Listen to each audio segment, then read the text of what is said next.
Shut up, fool!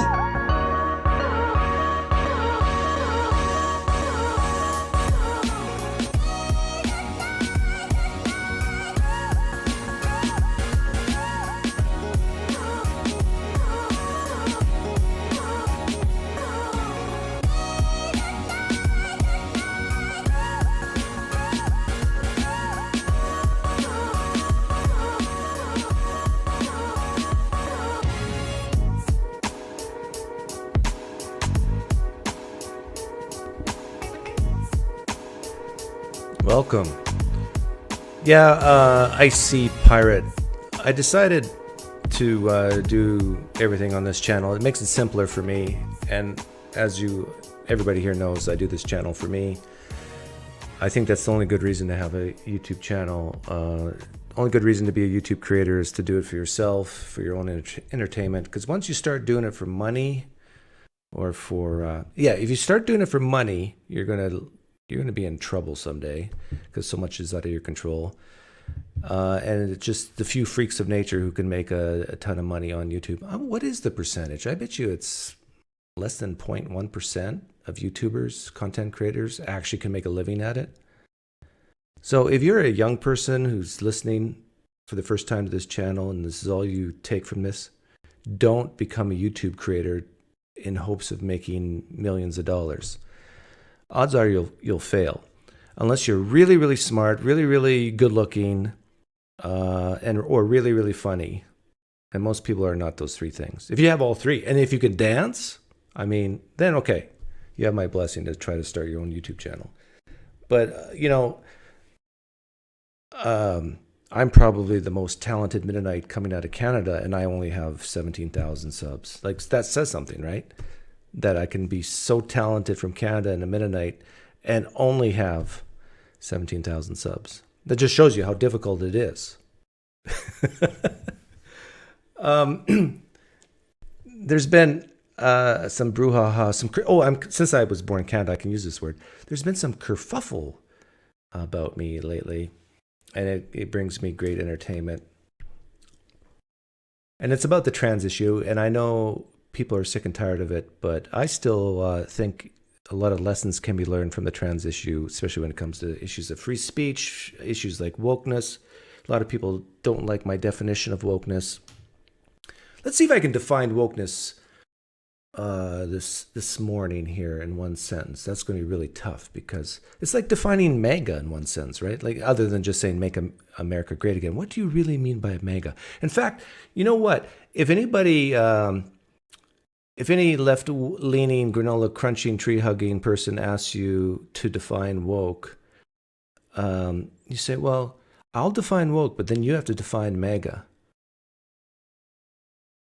And if they say, well, make America great again, and then you just give a simple answer for woke, like tit for tat. I bet you a lot of far left-wing progressives couldn't define MAGA, what they really mean by it, because you can. If they say, well, MAGA is going back to the way it used to be, and it implies racism and stuff, and then you can bring up the Democrats that says we need to go back to where it was, because under the time of Trump, it was terrible. We need to make America great again and get rid of Trump. Yeah, you could have fun with it.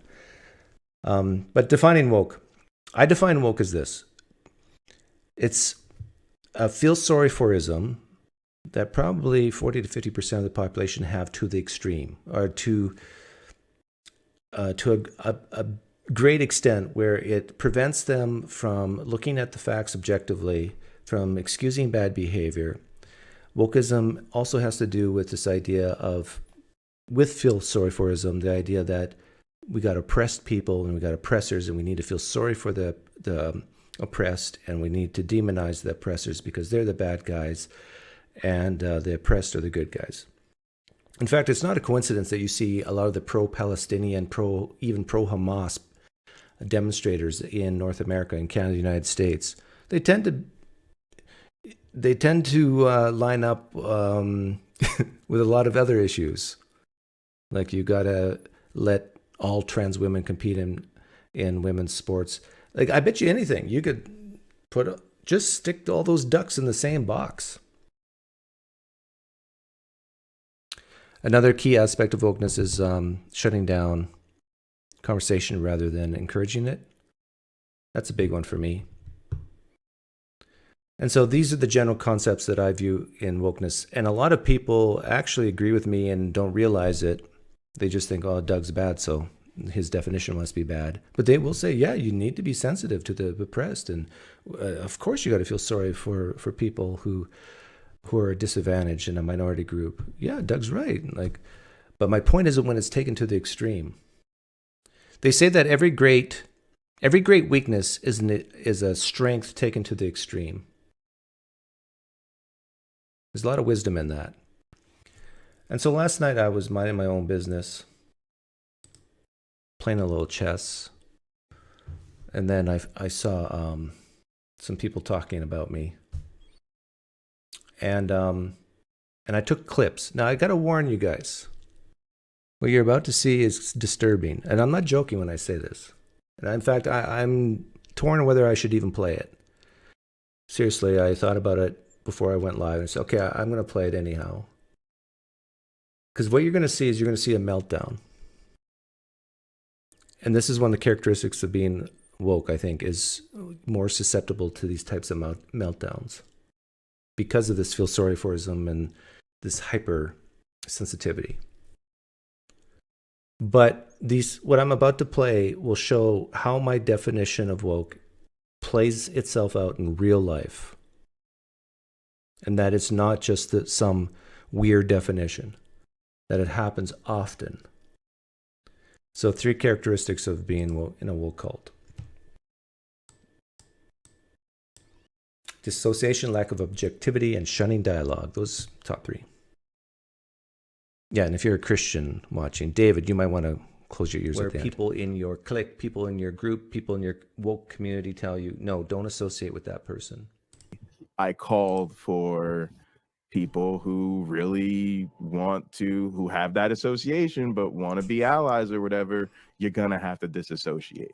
Doug is a bigot and he's a cruel human being. What you need to do to be an ally is talk to Doug and tell him to quit it. What do you want me to do about it? Because it's not Doug. Support him, because you won't disown the guys having Why would I disown him? Fun. Why would I disown at him? our expense? Because of this feel sorry forism, they tend to not look at the facts objectively. About you and what you have a conversation about him, it is going to do you no good. I'm telling you, your truthful stories, and you two Punk and Purple, your stories, your ability to be in the present is far better than focusing on whatever Doug says. Shut the fuck up! We know who we are. You don't care about us. You care more about fucking Pinecreek than you care about us. You just shut the fuck up. Hey, listen, man. You just shut the fuck up. You don't get to patronize the pain we suffer and sit there and defend your pal. You don't. You don't, and you can fuck off. There you go. Good day, sir. Yeah, you know you're in a woke cult when you rather shut down dialogue than promote it. Yeah, so I know Tux. We've played poker together, although he hasn't played poker with us in a while because of family issues. And he was very calmly trying to tell Stephanie that, let me paraphrase him or steel man him, that your technique, how you're doing things is not the most effective. And then Stephanie goes crazy on him and then tells him, shut up. This is what I mean by shutting down dialogue rather than promoting it. Rather than saying, well, hang on, Tux, you might have a point here. Would you have any suggestions of what's best? And what Tux gave one is like telling your stories rather than, calling people transphobes. I think Tux is exactly right. And this is why I can say with confidence that people who call themselves trans activists, they're losing the fight. I got polling data to support that, by the way, but I won't bring it up now. And so this sense of feeling sorry for, let's say, a certain group of people in society, like trans kids or whatever, when it's taken to the extreme, it then becomes a weakness. That you can't actually control yourself, your thinking. Now, what's ironic about all this is when Stephanie talks to me directly, and we've talked several times, this doesn't happen. This meltdown doesn't happen. So maybe Stephanie just has a thing against bald people like Tux. You know, I got a full head of hair, Tux doesn't. So maybe that's it. I don't know. But I thought I would clear up any misconceptions on my stance on trans issues. How's my volume, by the way? Looks okay. I have a few presuppositions that are near and dear to me. And what my main presupposition, my default position, is that kids don't know what's best for them. That kids are confused. And most importantly, kids can't consent. And so on the trans issue, to me, it's very, very simple. I only have like 3 main issues that I think a lot of trans people actually agree with me on. As number one, when it comes to trans issues, I'm all for gender affirming care if it's just counseling and talking for teenagers. Let me say that again. I am for gender affirming care if it's about just talking through things with kids. I don't even know if you call that gender affirming care in some people's definitions, but I'm just saying I'm for counseling. That's fine. What I'm not for is puberty blockers, bottom surgery, top surgery for minors for this reason. Because of my presupposition, my default position that kids are confused. Kids don't know what's best for them. If you think my presupposition is unreasonable, just whatever age you are now, subtract 10 years or even subtract 5 years and remember how you were 5 years ago or 10 years ago. Wouldn't you say you knew far, far, far less 5 years ago, 10 years ago than you do now? Either through education, knowledge base, experience. Now imagine a 12-year-old, 13-year-old trying to consent, even if a doctor says, yeah, you should do this, but it's still all based on self-reporting, right? Trying to consent to something like this.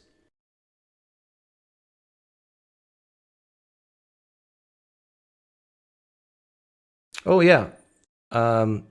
How long do you think DigitalGnosis? DigitalGnosis says, if you stay on long enough, I have a girl I'm seeing who works in gender affirming care as a doctor. Yeah, I would love that, Nathan. How long do I have to stay on in order for your coitus buddy to come on?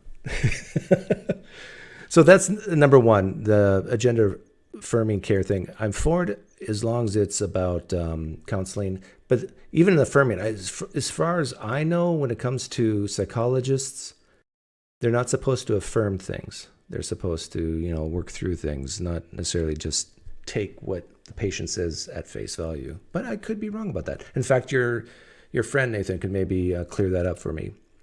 What's my other issues? My other issues are women's spaces, prisons, sports, changing rooms. I'm against trans women in those spaces. Are there exceptions? I bet you could find some. But in general, yeah, I'm against that. As far as adults transitioning surgically or with drugs, go ahead, knock yourself out. But don't expect a guy like me to pay for it, though. Like, in the United States, healthcare is not a right. Specific healthcare procedures is not a right. So to me, that's a completely separate issue if you want to debate healthcare issues. Now, why do people like Stephanie, who you just saw, and others like her, dislike me? Because they think I'm legitimately hurting people. Now, that could be true, but please give me evidence where I, Doug, have hurt people. I want names. I want them to come on and talk to me. I want to know these people actually have been hurt by me and you're just not making stuff up. And not only that, I want to see the causal link between what I've done and the pain and suffering in others. Now, if you do find a name, and if someone's even willing to come on right now and say, Doug, I'm trans and you've hurt me, then I'll ask hard questions like, how have I hurt you? Be specific. Show me the causal link. And I think 9 times out of 10, it's going to be the sound waves coming out of your mouth through the internet and back into my ears have caused me pain. Sounds have caused me pain. And if you want to start saying, well, the way you voted have caused me pain. Number one, I just became a U.S. citizen. I've never voted in the United States. So that's out the door. And even if I have, I mean, I'm one vote. So I want to know. Stop just complaining and whining that I'm hurting trans people. Give me evidence of me hurting trans people other than you just saying in a general sense, my words hurt people. So Stephanie, have I hurt you? What's interesting is when I ask this question, very few people are willing to admit that my words have hurt them. It's always somebody else. It's always somebody else. Well, bring that somebody else on.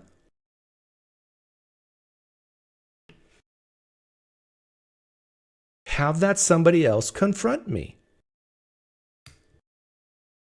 It's a bit of this white knight syndrome that there's this need to protect others, and it's always others and others. Well, I want to know who these others are, and I want to talk to them.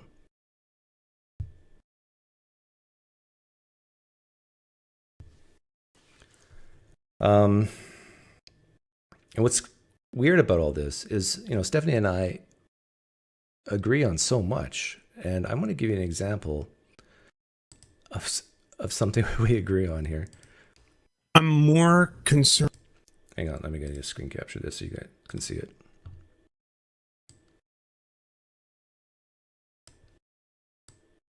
I think another reason why trans activists say I hurt people is because they know I'm effective. I honestly believe this. I honestly believe that I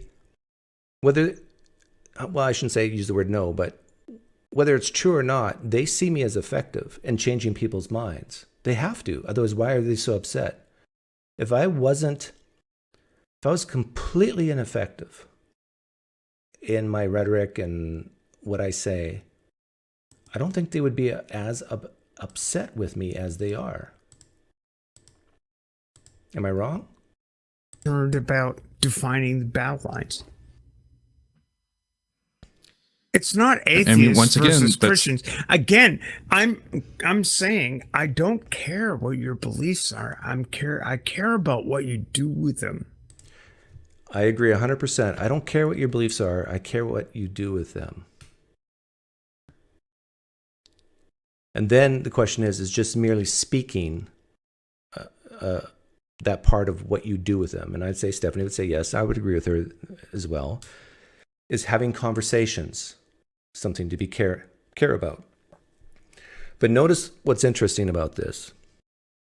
I wonder if Stephanie would take this further or apply this to something else other than trans. She says, I don't care what your beliefs are. I care about what you do with them. What if your belief is that blacks are inferior to whites? Would Stephanie still say that? I don't care you believe that whites are superior to blacks or vice versa. I don't care. I just care what you do with them. I've actually said that. That's why I love asking questions like, why is racism bad? It forces people to think. Well, because it hurts people. But can you be a racist and not hurt people? No, that's impossible. Oh, really? What if you feel so sorry for a certain class of people or a certain race of people that you actually help them? You feel sorry for them. You want to raise them up because, you know, they're like a wounded puppy that needs your help. They're inferior to you, so they need your help. And you do indeed help them. Isn't this a little bit like affirmative action?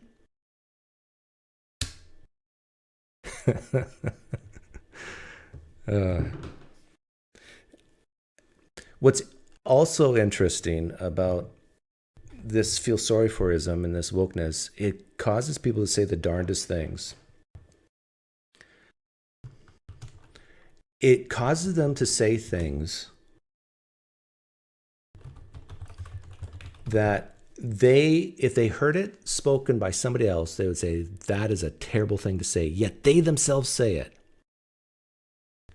Here's an example.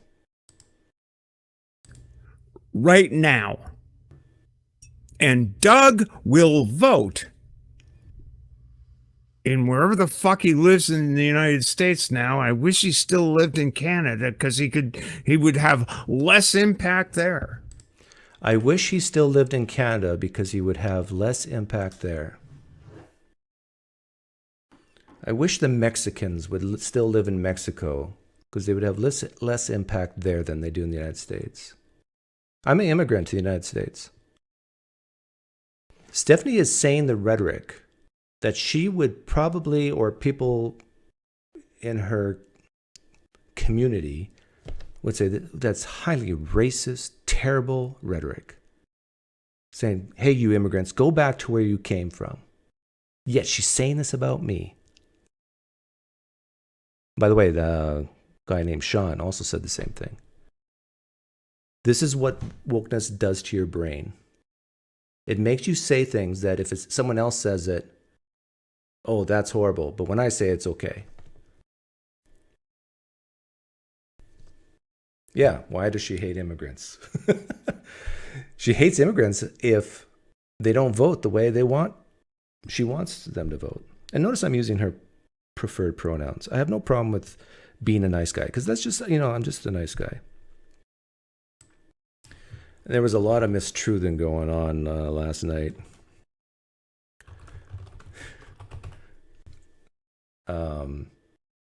Yeah, here we go. Study. We were having a polite conversation, and very polite conversation. He said, show me one study. Show me one study that shows that trans people are helped. Yeah, that never happened. I said, show me one study that shows that transitioning reduces actual suicides. Not suicidality, not suicide ideation, not risk of suicide. Show me one study where transitioning actually reduced the number of actual suicides. That challenge is still open to anyone to fulfill. I have no doubt that certain types of transitioning helps trans people. But what is your metric of help? That they feel better, right? They feel better. I have no doubt that when you give someone what they want, they will feel better, at least for a time, whether that's 5 years, 10 years. But we also, I don't think, have long-range studies of decades of feeling better. Like, I kind of joke about this, but to me, science is more than just you give a person what they want and they feel better, and then you say, see, it's science. But when it comes to, I think, a lot of the trans studies, that's basically what it is. It helps people's thoughts, makes them feel better. Science.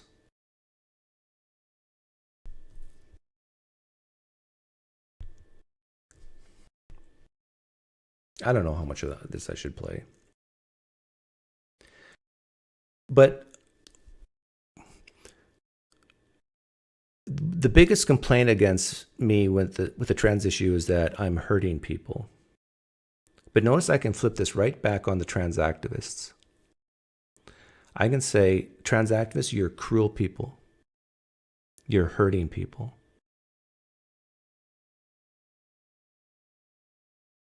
You are putting kids at risk. You're taking kids who don't know who they are, who are confused, who can't consent. Oftentimes, you're taking just one or two doctors and one parent's consent and making potentially lifelong decisions for them at a very young age where their prefrontal cortex is yet to be fully developed. How dare you hurt children like you are? You are terrible people, you trans activists. I could say that, right? I could flip it right back. And it's people like me who are the true compassionate ones.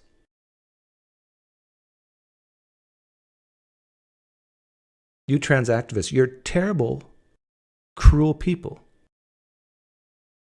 Supporting biological men, as I call it, men, from going into women's spaces, like prisons, sports, risking rape, and hurting the effort and progress and feelings of real women in sports who might need to get sixth place, but a trans woman got sixth place, and so now they can't go to the Olympics, or they can't move on to the next stage in their career. Why are you so mean and cruel to women, you trans activists? I could use the exact same rhetoric back on you, that I'm the compassionate one, and you guys are cisphobes, and you're terrible, terrible people. Now, have I changed any trans activist mind by saying that? Probably not. I probably made you even stronger in your position.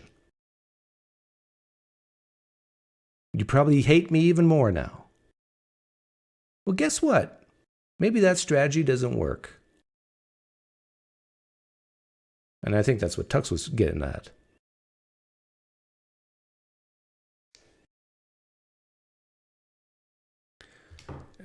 I think they don't like me because what I just said is so incredibly reasonable. And there's going to be some people listening to this who are kind of on the fence on all of these issues, and they're going to listen to me. It kind of makes sense here.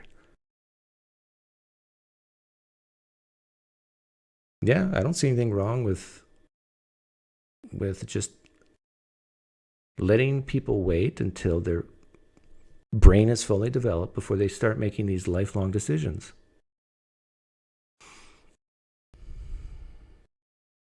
Yeah, cisphobe. I don't know if I came up with that term. I doubt it. But I've been using it for a while. No, they're Pine Creek phobes. I think that's the real issue.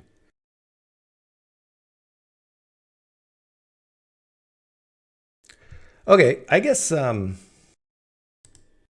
open up the room. And someone can come on and tell me if I hurt them.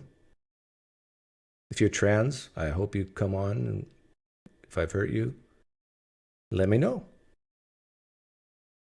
But I'm really getting tired of this. You're hurting people, Doug. You're hurting people, Doug, without specifics. Show me the person. Have the person talk to me. It doesn't even have to be public. It can be private. Instead of this white knighting sort of thing.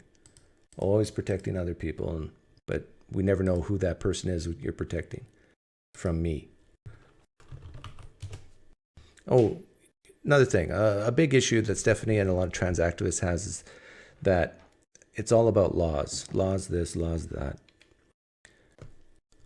I bet you that if we were to open up some laws, actually get into the text of many of these laws that are so dangerous for trans people, so bad for trans people, Do you doubt that I could get you to admit to a lot of the stuff within the law? Now, you might say, well, it shouldn't be a law. Okay, fair enough. Shouldn't be a law. But you would in fact, I've even done this with Stephanie. I've read out parts of, I believe I read out parts of one legislation out of Florida. And I asked her if she agreed with it. Like, for example, there should be no bottom surgery for minors, for people under 17, 18. She agrees with that, but she just doesn't think it should be a law. I do. But if we agree that it shouldn't happen because the science says that the cost-benefit analysis doesn't pan out, then what's the problem? You should support me as a conservative to want more legislation. That's a Democrat thing to do, right? More legislation. See how I can turn that right around? It's too much fun. Oh, and I got someone waiting. Actually, I'll let my favorite. Oh no, it's Nathan. I thought it was someone else. I'm just here to hype up what may or may not happen, Doug. I think obviously, like, we disagree on this, but I think you're far more reasonable, right, than most people, and that's your flaw. It's my fault that I'm reasonable. Yeah, you need to shout more, get people riled up, and then it will make you more true. I think that's what's so infuriating about you to people, is the fact that, like, to actually address your views, they've kind of got to do some hard work intellectually with the views that they hold, rather than they have to be more dead inside. Yeah, well, not just dead inside, but they have to kind of like concede the things that you're going to make them concede with all your traps and things, right? Yes. That will warm them up. Then they'll have to play that, and then kind of like reach that point of disagreement with you, which will probably be something like, should we make middle-class white men feel bad or trans people or something like that? And, they're going to side one way and you'll be like, oh, well, I'm a middle-class white man who cares about women and cares about kids. Yeah, me too. They're the future. And the trans activists to me are just so cruel. They are. When is your girlfriend coming on? I think she's just like at the shops or something because she wanted to make some kind of curry. So she should be here in something like 40 minutes to an hour. Ooh. But she's I don't know if you know, in the UK, the Tavistock Institute was where everyone got like trans healthcare in the UK. That's recently just been shut down. And there's a new place that's taken it on at Dean Street. And that's where she's working at the minute, because she does like 6 months. She's still a junior doctor, so she's just like 6 months placements in different like parts of the healthcare system. She's a junior doctor, so I know you and I know more than her. Yeah, that's right. I've had this conversation with her when I had an infection. I was like moaning about the healthcare system, and she was getting so wound up with me, like saying about how I could treat myself and stuff. But yeah. Well, okay. She's currently working with trans patients and stuff, so she'll be able to tell you at least what she's being taught as a medical student. Well, while you're here, you heard my monologue. What did you disagree with? I think you're broadly right in criticizing the way that those people were approaching politics and people that they disagree with.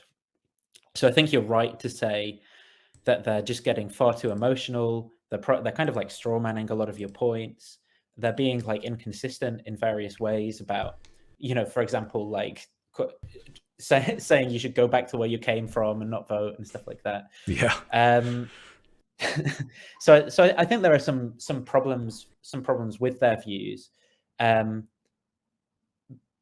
but I also think that they could make a stronger case to you, and they probably should. Like what they should do is just go away, and then you'd be able to actually have a conversation. But a stronger case for what? Like, what's the real disagreement?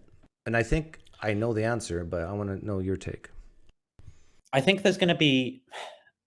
Part of the disagreement is going to be around outcomes, right? But I think some of the disagreement is going to be about values that people have as well, right? So how much it matters that certain people feel bad is basically what it's going to come down to. And Yeah. I think that your position is going to be, it doesn't matter that much if these people feel a little bit bad. And the position of myself and some other people is going to be, well, it does matter if they feel a bit bad in this way, and we should consider that part of the healthcare treatment or something. And that's Yeah, what like, it's going to, I think that's. I think you're exactly right. It's the tolerance to a mental anguish. I have a very high tolerance for it. And I think you do too. Because you do sports, right? And I used to do sports. You have to train yourself to fight through pain. And I don't think it's a coincidence that a lot of trans activists have no idea about sports. They're like, right? You Except the that? ones that are winning all the women's events now. Okay. Well, yeah, but they're real men. Yeah, no, and I get where you're coming from. Like that, this is a tension. This is obviously like going to be one of the main tensions between people who are broadly like conservative leaning and people who are broadly left leaning, right? Is going to be kind of like personal responsibility versus kind of like how much other people or the environment or group is responsible. And I think that, you know, the more conservative point of view is going to be, well, you're kind of responsible for your feelings. Well, let me go through I wrote my points down on my monologue, so I made sure to get them out. Yeah, go on. I'm going to go one by one. You tell me if you could even use a sliding scale, how much you agree with it. So I start with the presupposition that kids don't know what's best for them. I'll go like 0 is completely disagree, and 10 is completely agree. Let's do 100. I'm probably like probably a 6 on that claim. Okay, 6 out of 10. Yeah, and I'm like 9.9. So that's a fundamental values thing, I think. Kids. I also agree, right? You have kids, so I would think that, you know, like that's something I think I'd be willing to actually say you're probably in a better position than me to assess, because I've not had kids. So, you know, like, yeah, when you have a 6-year-old who comes up to you and says, "No, my bedtime should be 10, not 8." You know, the kid doesn't know what's best. Well, I can see that case. I think there are more difficult ones. No, but think about it. A kid saying they know what their bedtime should be. Most adults, most parents will say, no, that's silly. But yet a kid can tell you that they're actually a girl if they're a boy, and vice versa. I think a more analogous case might be, you know, like your kid saying, I really want to play the saxophone. And you're like, no, you're going to be a pianist. Like, there's more money in piano. It's more widely used. And they're like, no, I don't like piano. I hate it. I want to. Works for the Chinese. That's.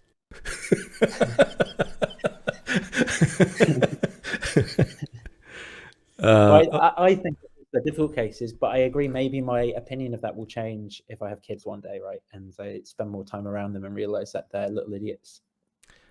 Okay, my second point was kids are confused. 0 to 10.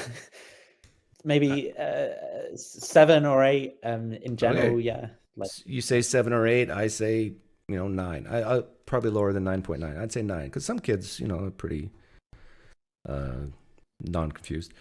Kids can't consent to things like medical procedures. This one I genuinely find difficult. I'm like a 5 on it, I think. Okay, I'm at like a 9.5. Another thing I said was that there are no studies that gender-affirming care actually reduces suicides. 0 to 10, do you agree with that claim? I'm going to have to stay neutral on it, just because I've not looked specifically at that, because I know what you mean though about suicide specifically. Yeah. And it's not obvious, but it's also not something I've really looked at in depth. So I'm more like neutral. Okay. I think you're justified to be more though, because I think you have like searched for that claim specifically. Yeah. The way trans activists are, their strategy is faulty to get society to change. 0 to 10, do you agree or disagree? 10 is agree. I think like a 6, like a slight lean agree. Yeah. Okay. Yeah, and that. Well, I saw that one study about I think it was a Pew poll. People should not be able to change the gender they were assigned at birth, and I looked it up from 2001, and then they did it in or no, sorry, 2021 and 2023, and the percentage of the American society who agreed with that, you cannot change your gender assigned from birth, has gone up, which tells me that the trans activists are losing that some type of battle.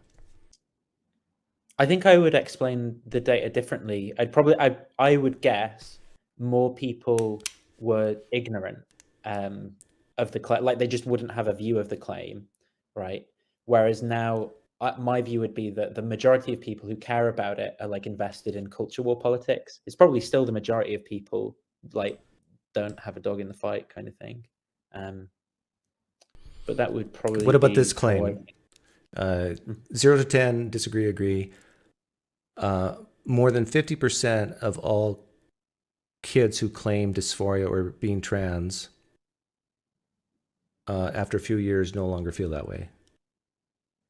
I'm quite unsure as well. It depends what you mean. Do you mean just kids who report just once, or kids who actually go into like? So a kid who reports gender dysphoria to a doctor, a therapist, that if they're left alone, over 50% of them will no longer feel that way after a couple of years. I think I'm gonna lean agree, like a 7. Yeah. And there's a study from Zing, Bradley, and Zucker that shows it's 88% with boys and 64% with girls.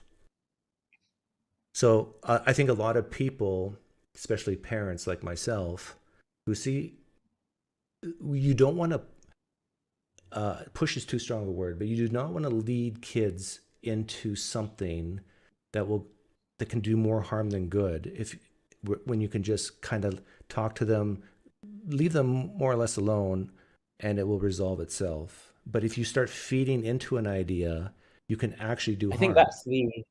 I think that built into that way of looking at it is where there's something you'll disagree with people who are more pro-trans, right? So it's when you say like will do harm, for example. I think someone who adopts like a kind of more pro-trans position would say, well, there's nothing wrong with them transitioning, or there's nothing wrong, it's not gonna.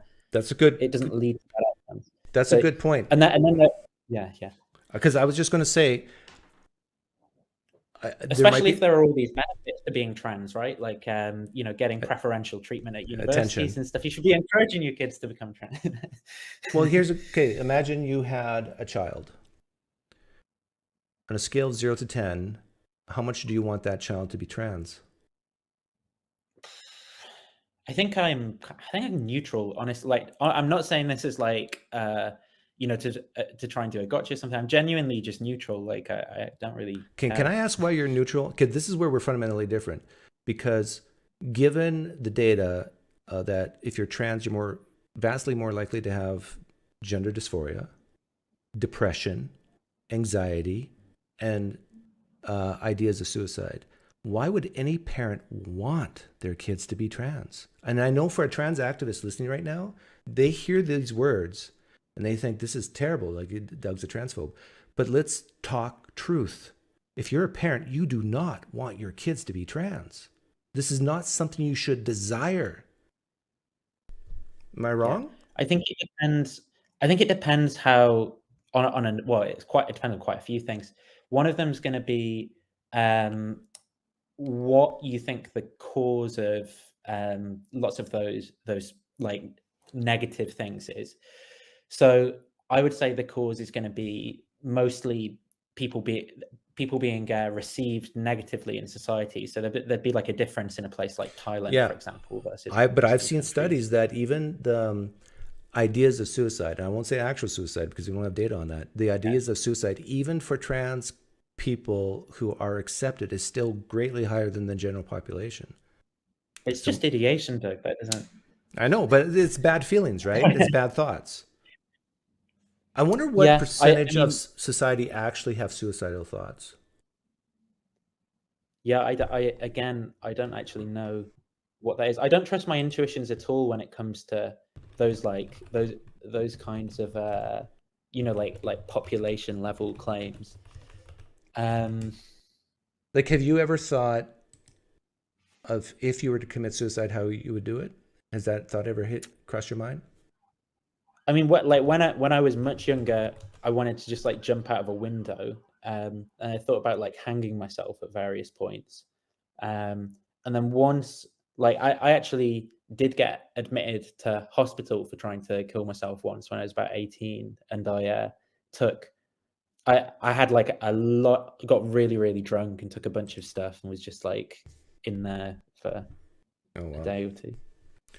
Because I just looked something up and it said like it's about 5% per year, that 5% of the US adults have had suicidal thoughts in the past year.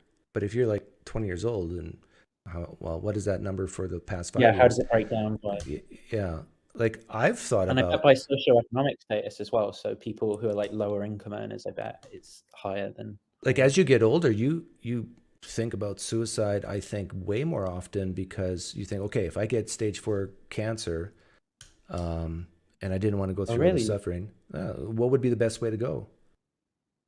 I would have thought the opposite, because there's more anxieties and things, you know, being more uncertain when you're younger. But maybe it's like, maybe there's just a lot of very different people. Yeah. Well, 70% of all suicides in the United States are from middle-aged men. So I think it is, as you get older, the suicide ideation goes up, you would think. I mean, well, the actual suicides definitely goes up because they know how to commit suicide and they actually do it. Which is, I wonder how much of that CTE as well. Because there's quite good evidence. I think it's only like 5 like American football tackles in a season is enough to give you like CTE when you're older as well. But I wonder if there's any connection there. But yeah, those are big questions. And there's a ton of assisted suicide for older people in hospitals that is not talked about, but actually happens. Right. Yeah. Especially in Canada. Well, in Canada, right? In Canada now, even if you're just a normal person. Someone who's, yeah, I'll say it. My uncle, my favorite uncle, I'm quite sure he got diagnosed with stage 4 cancer, and I think he told the nurse, "Give me this. Let's just get this over with." I think like I'm actually kind of morally okay with it. Something about it seems wrong to me personally, but if other people choose that, I'm kind of okay with it. Okay, so what else like, do we why disagree? Would you want it? So far, you mostly have agreed with me, just to a different level, and that I think this is good. Different degrees. This is I think the other thing is going to be around. I think the consent thing would maybe an important point of disagreement. I think that I mean, obviously, I'm going to accept whatever the law says about, you know, consent and stuff. But when we're disagreeing about what should we consider consent, I think that's going to be difficult. And another thing is whether or not things like body modification should be considered part of healthcare as well. So I think that you'll probably be more towards like, no, that's not legitimate healthcare, and I'll probably be a bit more towards like, yeah, things like gastric bands, gender reassignment, whatever, those can be considered like like I'm against circumcision. I'm against putting breast implants in teenage girls just because they're sad and because they're flat chested. I'm against tattoos. So I think I'm pretty consistent on this. Yeah, from my point of view, I think that what would change my mind is seeing that it didn't make people happier, and then I would begin to say, well, we should exclude those things from healthcare. But all the stuff I've seen around how things like that work is that it tends to help as a healthcare treatment. I actually view transitioning like the drugs and the surgery very much like a tattoo. That it could actually it can actually improve your life and make you feel better, like either more strong or whatever, more sexually attractive, more maverick-ish. It can make you feel better for like 10 years. And then year 11, you go, why did I get that tattoo? Well, I think that could happen, but detransitioners not generally don't have regrets.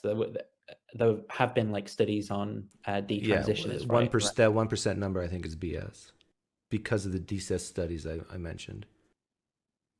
Okay. Because oftentimes, again, I'd have to. If you detransition and you just like just let's say you just start the process, a year goes by, 2 years go by, and you don't follow up with your physician, and you just like, no, I'm done. I changed my mind. Is that being reported? Like, and so when you look at that 1% number, you got to ask that question. We'd have to look at the methods used, right, in the studies that I've only really glanced at the abstracts of to see whether or not they kind of like accounted for things like that. But I will say, I don't think that I can kind of conceive of a way that they could have got it wrong is enough to override completely what I've read in it, just glancing through those abstracts. But if I were to read about the way that they conducted those studies and there were like big flaws, that would obviously reduce my confidence. Here's another claim. It is better to wait till your prefrontal cortex has been fully developed before making a transition. 0 to 10. Better I think to I'm wait. 5. You're 5. Yeah. So I'm like 9.5. There might be some exceptions, but, and to me, that's just so incredibly reasonable. Like, we're talking about a mental illness, and I know some people don't want me to use the word illness. I guess I wouldn't call it that. Yeah. Well, you know, the thing is, disagree. Well, okay, being trans, or no, let's be more specific. Having gender dysphoria is a mental illness. 0 to 10. Well, that my problem is going to be more generally with the categories of mental illness. So my view is going to be something like that mental illnesses aren't like real illnesses, but rather that they're like culturally disapproved of ways of people being, right? And now that doesn't undermine. Okay, but that's all feelings, right? Instead of facts. Well, no, I think depression and illness. It says that in the DSM-5, right? About how like basically we're socially constructing a bunch of criteria based off of what we consider to be normal, based on certain cultural values and principles. Well, is it normal to think you're born in the wrong body? It depends what you mean. But if you mean statistically by normal, that's not. It's obviously not what most people think. Yeah. See, like, but I think the problem is that normalcy can be interpreted in like a moral sense, right? Where whatever most people do ought to be how people think, and if normalcy is kind of interpreted that way, well, then I'm obviously even in the moral sense, I think you ought not want to be trans, and you ought not want to be thought of being born in the wrong body. But I'm talking more medically. Like if you're really, really sad because you have these feelings of dysphoria, just like you're really, really sad for being clinically depressed, we call that an illness, right? Yeah, I mean, I agree we use the word illness. I just think for me, there's a lot of problems with thinking about mental illnesses in this way, right? Because we tend to think of them as caused by like a pathogen in the soul or something, rather than the kind of intricate ways that they connect to people's social circumstances and their lifestyle choices and things like that, which often I know what you're saying, but the thing is, sometimes you got to say the truth in order to solve a problem. And why don't you saying things that are false? Like if someone is trying to say we shouldn't call dysphoria a mental illness or disorder because it might conjure up these feelings of they're morally inferior or something like that, to me that's silly, because if you want to try to solve the problem, and you got to at least state what the problem is and say this is not normal. Well, I guess I wouldn't say it's a problem though, and I'd agree it's dysphoria is not a problem or not normal. Well, it is. I'd say dysphoria is, insofar as dysphoria feels bad, right? That's a problem. But then transitioning to deal with that isn't a problem for me. Okay, well, depends. I think you said 5 or 6. Didn't we talk about that? Kids can't. What- Oh, no, that was kids can't consent. Yeah, kids specific. What's ironic about It depends on. the hesitancy to call dysphoria or even being trans an illness is that they go to the doctor. If you don't have an illness, why are you going to the doctor? Right? It's That's how you receive. yeah, that's how you get treatment. it. But if you don't have anything wrong with you, why do you need treatment? Now, but you could make the argument that, well, this is just elective surgery. Like if someone just wants bigger breasts, they go get a boob job. Well, are you going to call transitioning elective? And if you don't call it elective, and it's a truly something that you need to do in order for your survival, then you have to admit you have an illness. And a lot of trans actors are not even willing to do that because of the feel sorry for-ism. Well, I think I'd be fine with. It depends. I think the gender dysphoria, like people getting counselling around their decisions and stuff, I think that should come under medical care. Some of the things I'm fine with them being considered elective, and I think they are, right. So like I don't think you can get, in the UK at least, facial feminization surgery on the NHS, for example. I think that that's considered like a kind of like elective thing. Hormone treatment, I'm not as certain about. Yeah, I'm probably okay. So I'll make the claim and we'll both answer it. Kids under 18 should be, or I guess by definition, teenagers should be given puberty blockers if they have severe dysphoria. I would say, if I could caveat the claim with like, and they meet whatever the criteria are that medical professionals have agreed upon, right? Like in it, then I'm going to agree. Like agree like a 7. But if you just mean they present with gender dysphoria and should be given puberty blockers, then I'm probably going to disagree. Like a 4. Yeah, and I would. Okay, did I frame it in the positive or negative? I forget. I'll just say I would disagree. I think you said should be given puberty blockers. Yeah, so I'd be probably be down to a 1, and for the reason of, number one, we don't have a scientific test for dysphoria, or even being trans, and because of the DISIS studies and because of the lack of cerebral cortex development, you can actually do more harm than good, and the risk reward benefit analysis is not there. Same as like bottom surgery, it's the same answer. Do you think those reasons could be applied to treating depression with SSRIs? Yep. So there's no, like, yeah, and would you agree, like in the same way, like you just as for equally depression concerned? I think I'm consistent on that. I think you have to be very careful giving drugs to 12, 13, 14-year-olds for depression. Okay. So it's more but when someone becomes an adult, it becomes like fine if they make those. Yeah, I lean more libertarian in that sense, that if people want to do it, they can do it. Okay, fair enough. Okay, we're just killing time. If anybody else wants to come in, just knock. Yeah, because I honestly don't know how long she's been. Hang on, I didn't put the But yeah, link I can up. leave and let someone else come in and Here's the link. I forgot to post it. But trans men should be allowed in all women's sports. 0 to 10. trans men should be allowed. Wait, what was it? What was trans men should be allowed? Sorry, in trans all- women should be allowed in women's women. sports.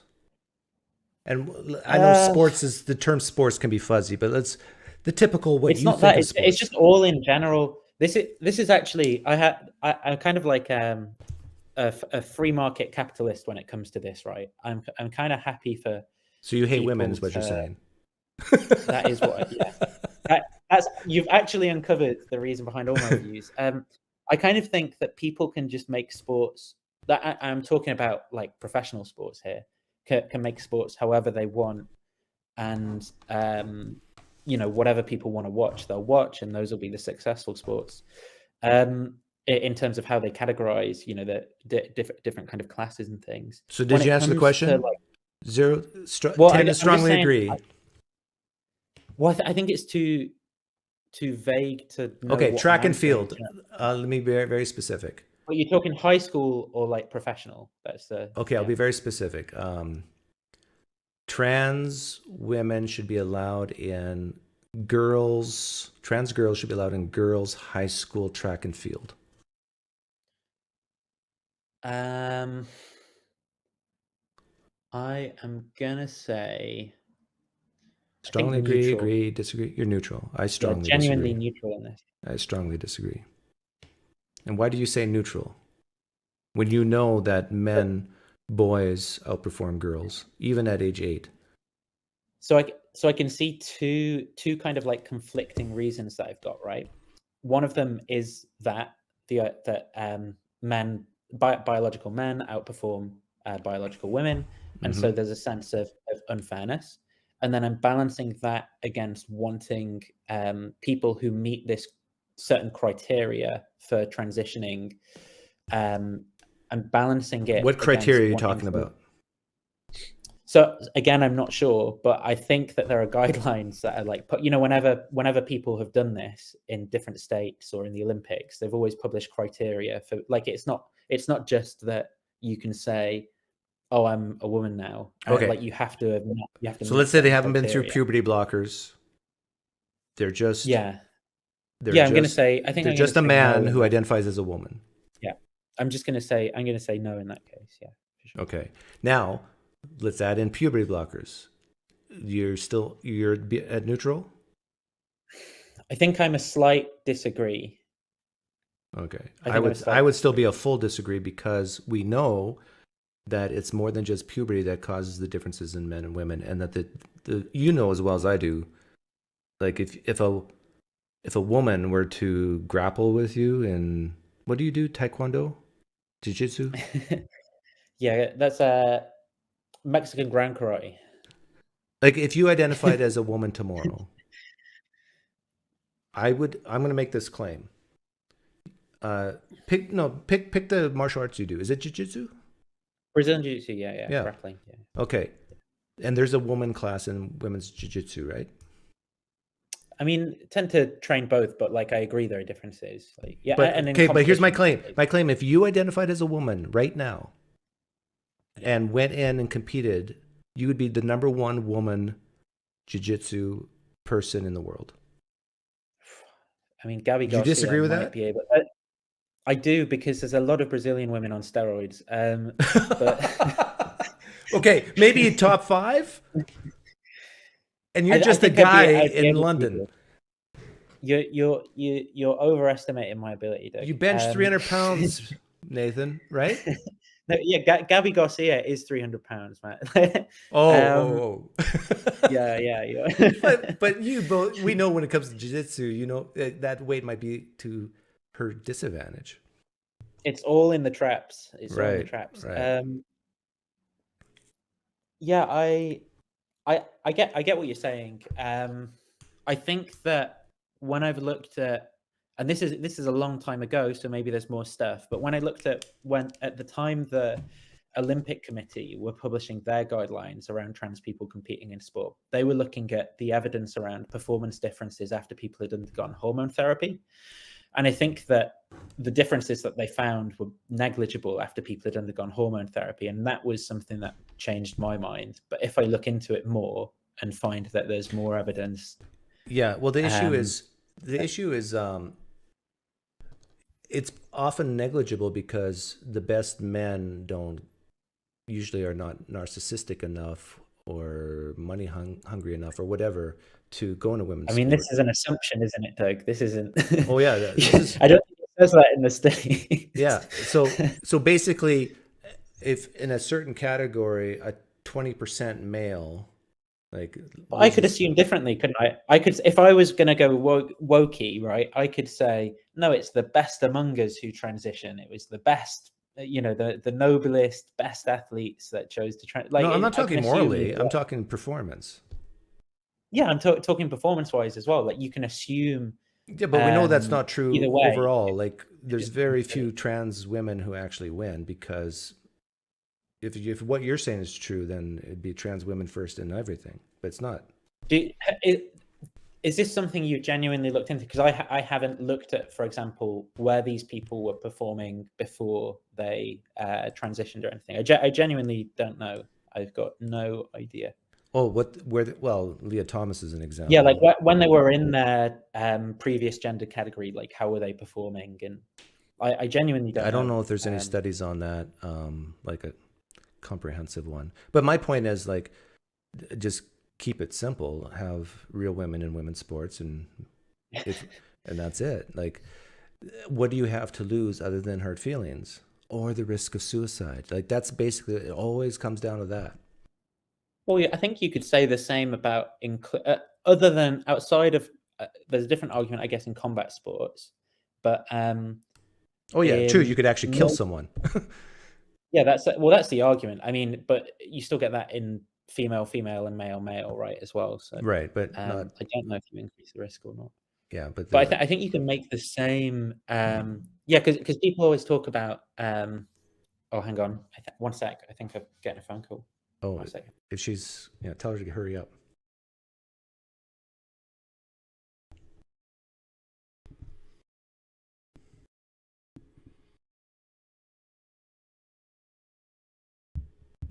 But this has been good. It's good. This is basically what Peter Boghossian was doing in the live stream just before this. You take individual claims, and instead of just arguing with each other, just see where we're different on a scale of 1 to 10.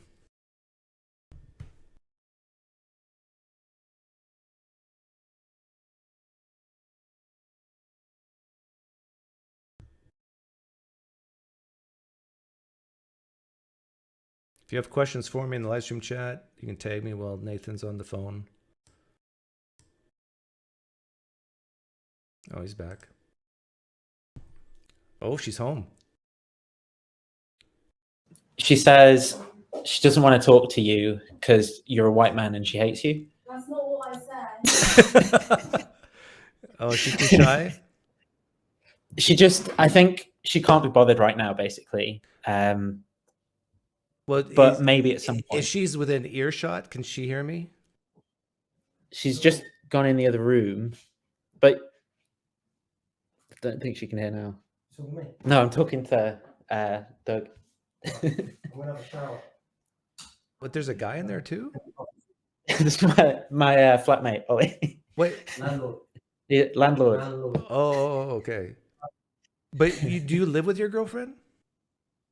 No, she's just moving. She's just coming over for the night. Okay, she's just moving in for free. She's not paying rent. Okay. Let's take a different issue. Trans women should go into women's prisons. That's difficult again. I can see the case both ways, right? I think there are some cases. There are some cases of people who are clearly, like predators who are kind of like pretending to get access to women. But I think that those are a minority of cases. There are some cases where I would definitely be like, that person's vulnerable, and if they're in a male prison, they're gonna it's just a hard no. Be at risk. So I don't. Yeah, I think I'd have to try and figure out some criteria to separate. Legislation should be introduced to force, compel speech in terms of pronouns. So in other words, I could get fined if I purposely use the wrong pronoun. Strongly agree, neutral. Yeah, I'm gonna disagree. I think like a 6 or 7. But I think maybe another claim that'd be interesting that you could make more specific would be, do you think that that there could be like a hate crime against someone on the basis of them being trans? I had a hate crime on me the other day. Someone said I should move back to Canada because I'm voting the wrong way. I did see that. It was a hate crime against Canadians, conservative Canadians. That was pretty bad. But do you think like someone could be discriminated against on that basis in a way that the law should be involved, basically? So obviously, like physically, you're going to agree. But I mean, like verbally abused? No. I think I'm going to sound very rude here, Oh, but it's the internet cut out. Sorry, I'm back. I'm going to say that if it should never be a law for pronouns that you're forced to give someone a pronoun that they want. And I'd even go so far as even if they immediately commit suicide afterwards, it shouldn't be prosecuted. Yeah, I agree with that. Right, in the way you're thinking of it, I agree with that. Like, but I can imagine some context, like where someone was maybe following someone and deliberately shouting at them. Yeah, but then at the stalking laws come into play. Like, yeah. Did you have any claims you want to ask, and then we'll see where we're different? How about it is? I asked it. I don't think Peter Bogosian understood it because I asked this one in the chat you were watching. It's morally wrong for someone who's born a man to dress as a woman. No, I would say no. It's not morally wrong. I would say like 9.5 out of 10, not morally wrong. How about it's morally wrong for them to not just like dress as a woman as a one-off or something, but to permanently like socially transition? No, so adopt like a female role. I think no, I wouldn't say it's morally wrong. Okay, that's interesting, and I think Peter said the same too. But I think for people who strongly disagree with you, that's quite like them hearing you say that could maybe go a long way, right? Because that's probably the thing is, like, even guys like Billboard Chris would answer that way. Like, he's one of the most hated people on X, on Twitter, because he always has that sign, children can't consent to puberty blockers. Yeah, I saw that. He got really.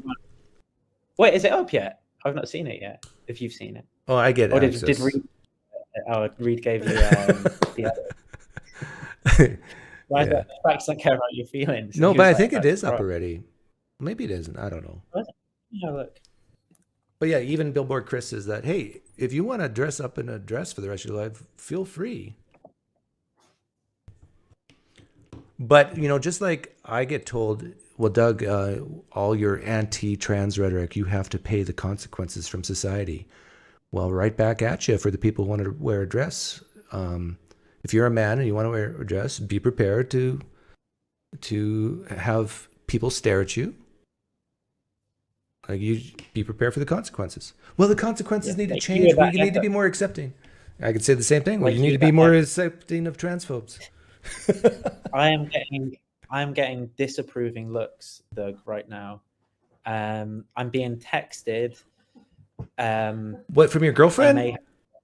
You're gonna let her run your life? Well, this is the difference between a liberal and a conservative. Okay, you might as well just transition at this point, Nathan. I mean, well, she has the power, Doug. That's what her job is. Oh, through coitus. Well, unless she's 300 pounds and can take you in jiu-jitsu.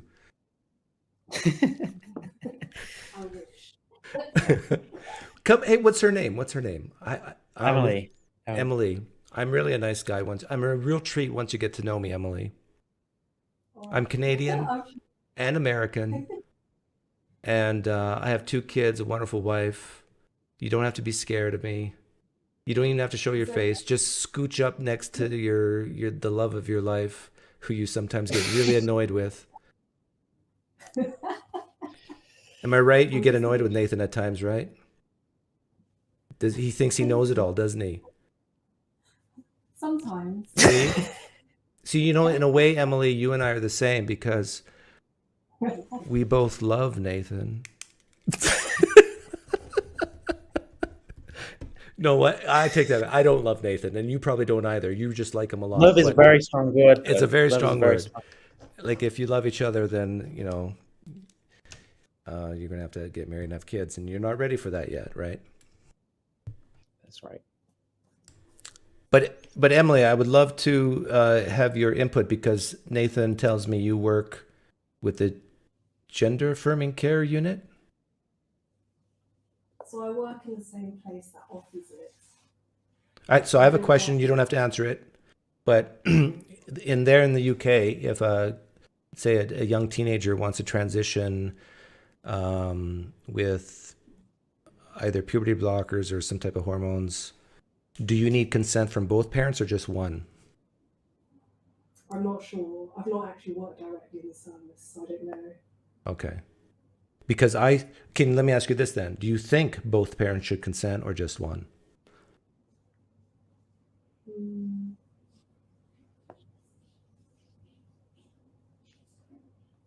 I'm not sure.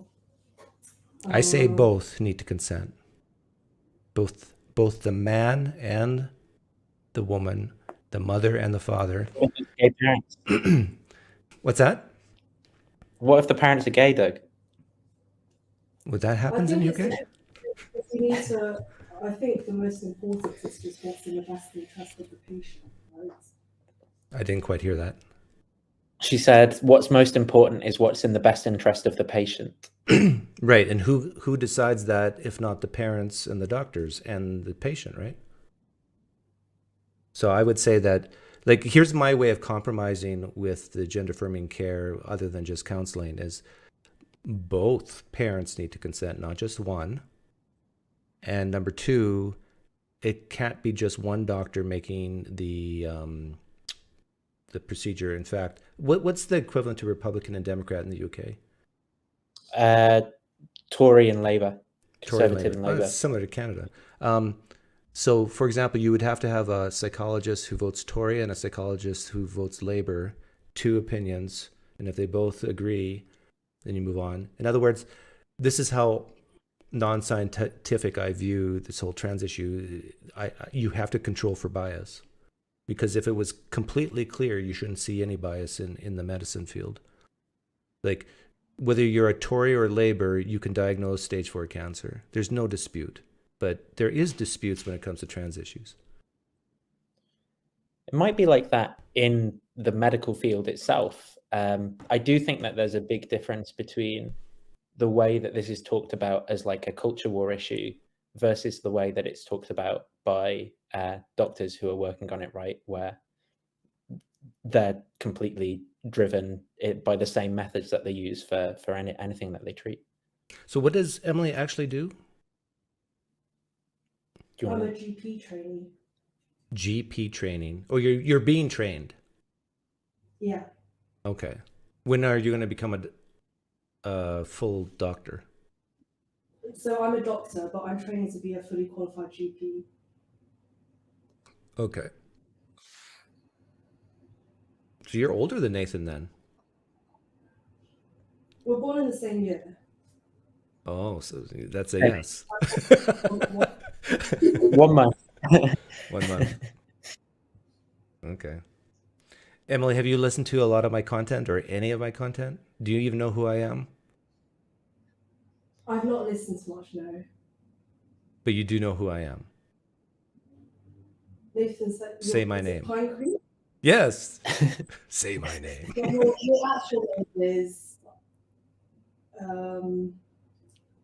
it's Scottish. Douglas? No, yes. Yeah, you got it. Yeah, got Douglas. it. Yes, Douglas. Yeah. Well, I think we've had enough fun, Nathan. It sounds like you and I agreed on most of the things, and just we agree more than you think. You're basically woke, Doug. You're basically woke. Yeah.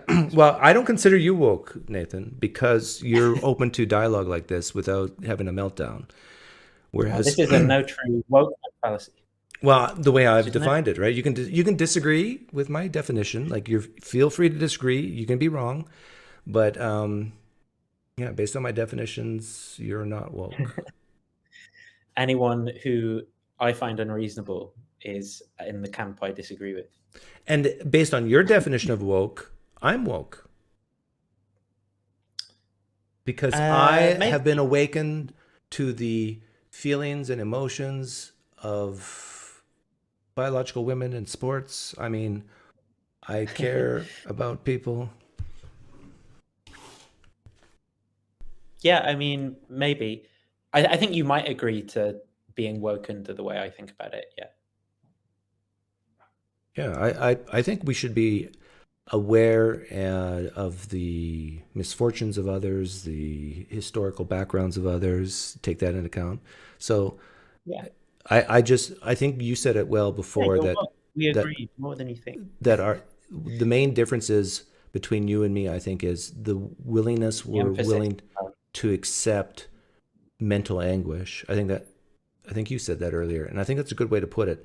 I am more willing to accept mental anguish in myself and others than you are. And some people, they're like, when you go to the doctor, and some people are just more tolerant of pain than others. Yeah, I think I think it does come down to like basically those value differences. And that was also why I found it interesting in the Peter Boghossian stream when he was saying about people's morality should dictate their politics or something like that was one of the questions. And they were both in the strong disagree camp, that because they both said, well, no, it's just evidence, right? And I was like, well, it's not just evidence. Like, there's no evidence that slavery is bad for the economy. No, slavery is great for the economy. Yeah. It all comes down to values, right? Why everyone disagrees on that. Like, I'd say it's pretty obvious that like people's values come into like ways that people legislate and things like that. But, yeah, no, I agree. I think morality plays a huge part in policy. Yeah. Okay. Well, thanks for hopping on, Nathan. Nice to meet you, Emily. Yeah, no problem. Nice to meet you as well. I'll see if she'll come on sometime, Doug, and talk to you. But I don't know. She loves me. Be careful.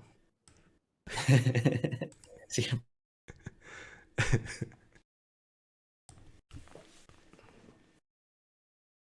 I think we've solved every single problem here. All misconceptions have been cleared up through Nathan. Thank you, Nathan.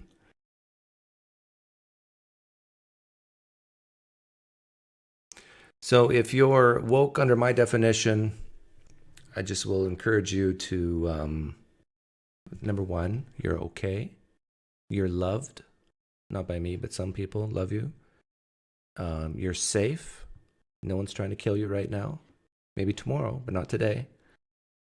My only humble request is you be open to calm dialogue and discussion. That you try your hardest to keep your sensitivities for others who are hurting. Don't let that get in the way from objective reasoning. Because your greatest strength, your sensitivity and your compassion can also be your greatest weakness if it's pushed to the extreme.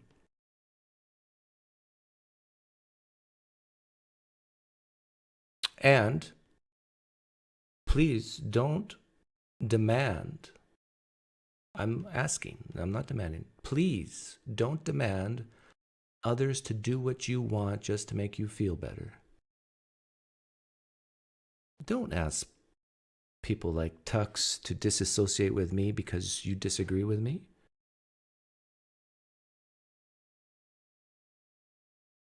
Because how in the world are we as a society, if everybody lives in their bubbles, how are we going to improve as a society?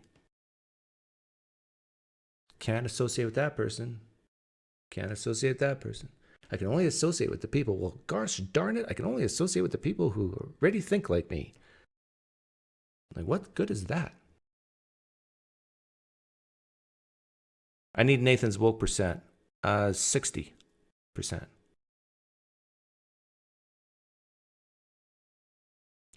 No one is demanding anything, Doug. Are you sure about that, Autistic Berserker? Please don't make me play that video of Stephanie again. It was really disturbing.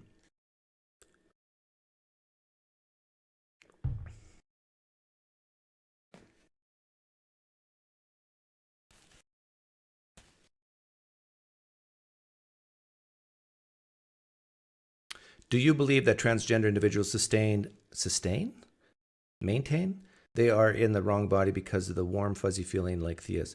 First of all, I disagree with the premise, partially the premise of your question, because people like Stephanie would not say that they were born in the wrong body, unless she's changed her mind on that, or unless I've misremembered Stephanie, you can correct me if I'm wrong. So not all transgender people say that they're born in the wrong body, but for the ones who do, I do think there is this idea of a soul and that's different than the body. That the soul part of them says they're one gender, whereas the body says they're another. I'm an atheist. I don't believe that you can separate the two like that. Like there's people who sincerely, this is not just a joke, there's people who sincerely think there is some animal or some dragon or whatever. I say dragon, funny, I know. Dragon.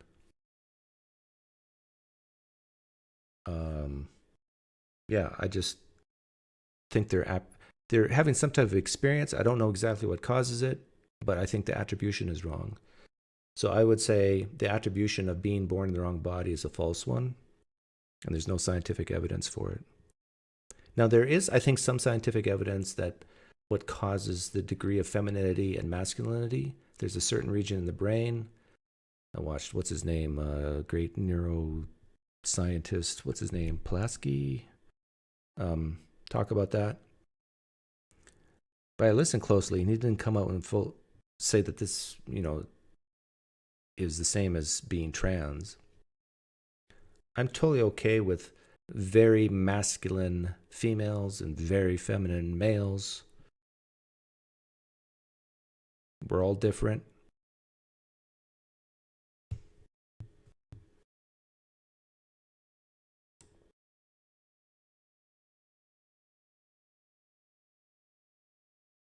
I think we need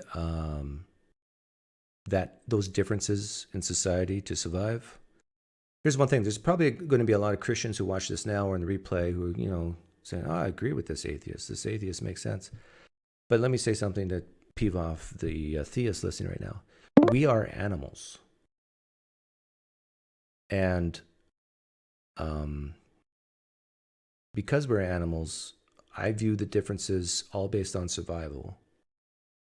That we need like 7% of the population to be gay. So when I go out to do some work, I can have my gay friend help my wife put the dishes on the top shelf and not worry about that he's going to sleep with her. Sean, which Sean is this?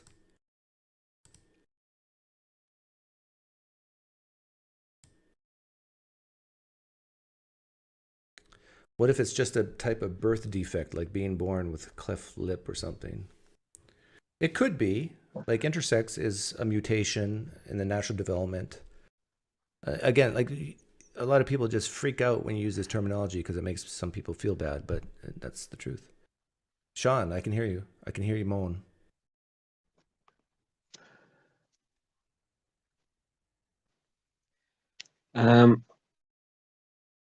You got to turn off the other tab. Turn off the YouTube tab. Yeah, so this trans stuff, I mean, it's more popular nowadays. My theory, I have one theory. Oh, sorry.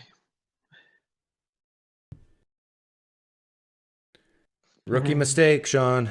Got to keep that tab closed before you call in. Dude.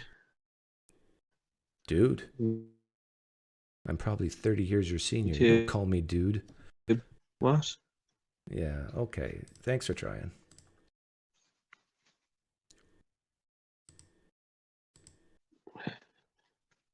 Yeah.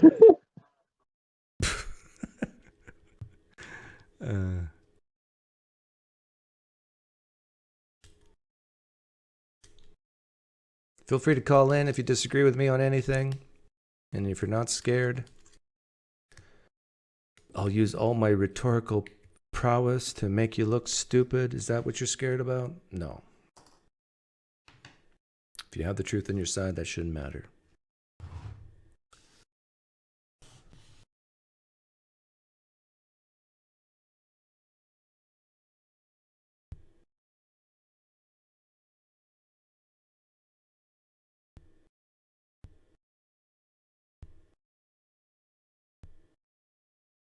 I still don't know what the specific metric is between healthy empathy and feel sorry for ism.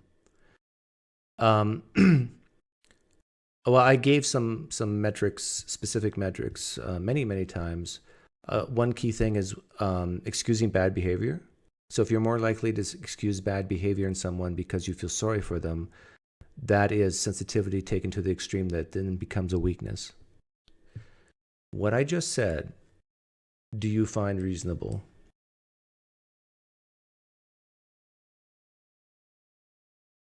Another example I gave is of feel sorry, the difference between empathy and feel sorry forism when it's healthy versus when it's not. Good examples, a mother who finds out her son's been convicted of murder, but she loves her son, is so sensitive towards her son. The evidence is glaringly against her son, and she refuses to accept the truth, cannot be objective about the evidence because it's her son who she loves deeply. I find the same type of idea coming across from some trans activists who then they themselves are trans because they have lived a certain experience and then they see pain in others or whatever. They can't see, and I'm not going to say specifically, depends on the issue, but they can't see things objectively because of that pain.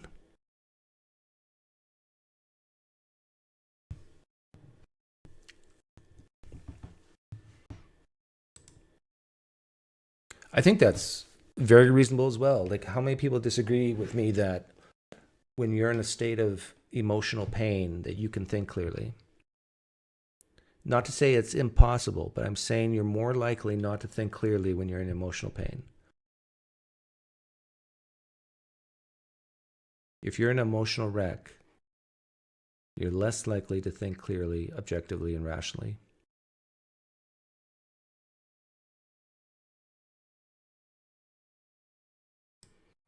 And this is the danger of feel sorry forism.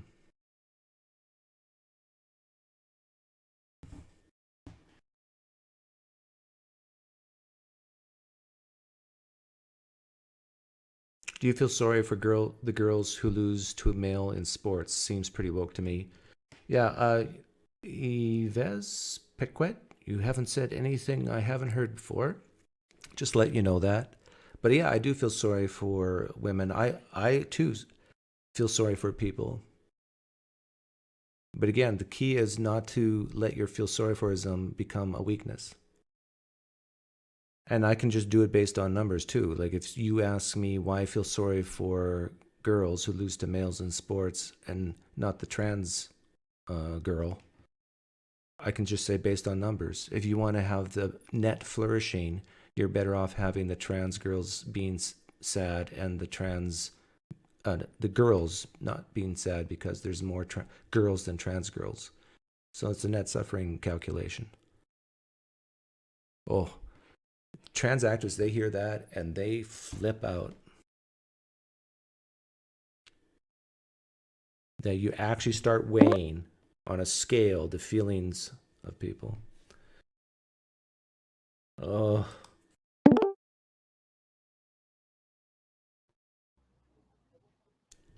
You want to talk about trans stuff? I was listening to what you were saying about feeling sorry for Yes. your baby, and whether that makes you less objective. Yes. You got to turn off the tab. Ah, I'm hearing myself twice.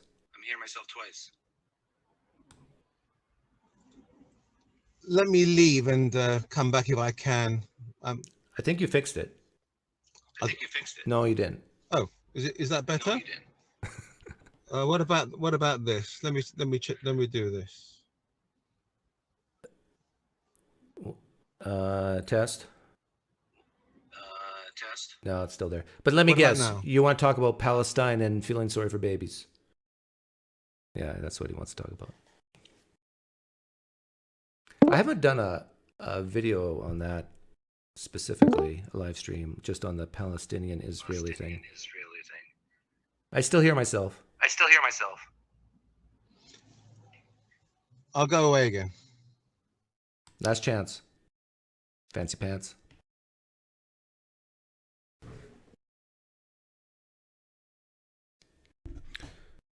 And if you're a trans person and I've hurt you, call in and tell me exactly how I've hurt you. I'm really getting tired of people saying I hurt people and then never give me specifics of who and how. Okay, try now. Yeah, Hello. testing. Better? Oh, this is Sean. Is it good? Yeah, you're better. Yeah, I'm not the most popular guy, but I'm saying, like, you know, You're funny, one theory I have is, PFAS, the chemicals, the PFAS chemicals. Do you know about them? Does this have anything to do with the topic? Well, one theory I have is that this chemical could be reducing our hormones or something, and it could be turning us all gay and trans. But this is probably not true. Oh, this is like the fluoride in the water thing. No. Have you heard of the chemical PFAS? You should know this. You're a chemical guy. PFAS. The PFAS? yeah. No, PFAS. Yeah. The polyfluoroalkyl substances. Yeah. What about them? They think that it makes people gay and trans? It could. I'm not sure. Okay, what's more likely? What's more likely, that these chemicals make people gay or trans, or that something else does? Yeah, like the environment and your education and all that. Yeah. Basically, the liberal agenda, education. Okay. No, but to be fair, if all the, in Thailand, they accept it because of religion. They don't really care about that much. So technically, you can have like loads of trans people, but it's mainly to do with economics in Thailand. Like a lot of trans people, I think, in Thailand are trans because of. In Thailand, they're not called trans, I don't think. What are they called? Ladyboys. Yeah, I heard they don't transition for I could be wrong. They do it mainly for economics. But if they say that the growth of the LGBT movement is doubling every 10 years, as Bill Maher says, that we just have to live with it. Like, there'll be more and more LGBT, and all the conservative white people are going to go like, no, and you'll be in a minority, and you'll have to be protected as well. Yeah, I will be persecuted, and yeah, you'll have to be you'll have to have a white conservative parades in the next 50 years. Yeah, only White History Month. Remember the days? White Conservative History Month. Yeah. I mean, so you're oppressed when you get your own month. Yeah. So, I mean, this is serious. This could lead to war. Like, I would be surprised if the conservatives do a civil war against the gays and the trans. No.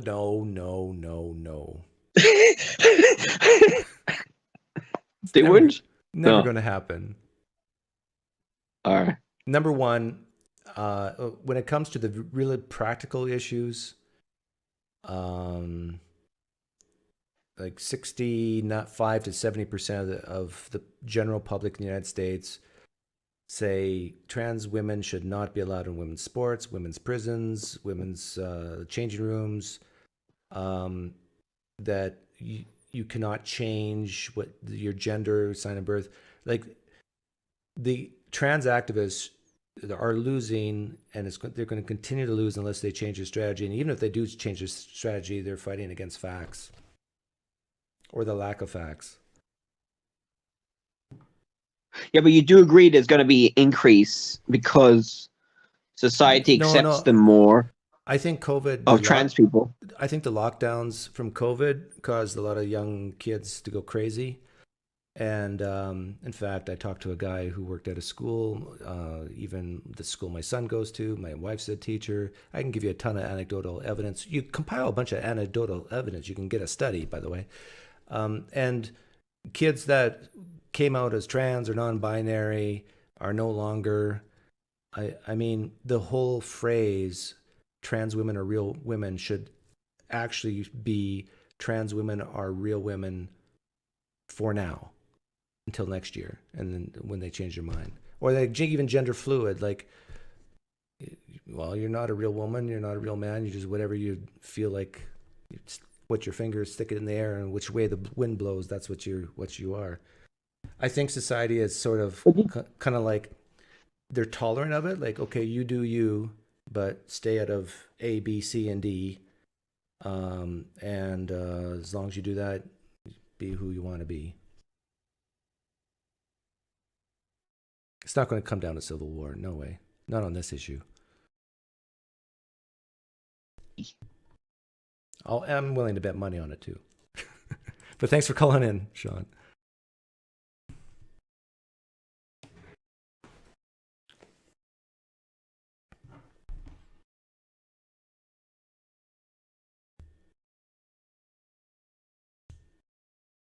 Anybody else want to call in? Get a piece of me? Let me try to guess what Eats Eating was going to say, the guy who called in, and I heard myself twice. I made the comment that you cannot be objective when about people you deeply love, like the mother and her son who's a murderer. He's going to somehow tie that to the Palestinian thing. What was he going to say? Oh, this is why Hamas is crazy and they can't think objectively because their children are being killed. Maybe that's what he's going to say. Do you ground your views on trans topics in science or personal anecdotes? I find people reject science as a woke conspiracy. No, I would say based on science. Let me tell you some hard truth that I think even Stephanie and any trans activist would agree with. Fact number one, the science shows that males are superior to females in sports that involve strength and speed, even reaction time. And that the data show that this even is before puberty. So thus, it's unfair to have any male in women's sports that involves speed and strength based science. Number two, there is zero science that can detect transness, that you cannot test for transness, that it's self-reporting identity, that hypothetically, I'm saying hypothetically, one could lie about their transness and their identity and you would never know the difference. Now you can say the same thing about being gay. The difference between being gay and being trans is gay people are not asking to go in sports, private place, safe spaces, whatever, and changing their body. That's the main difference. Okay, Waba Wez. Welcome.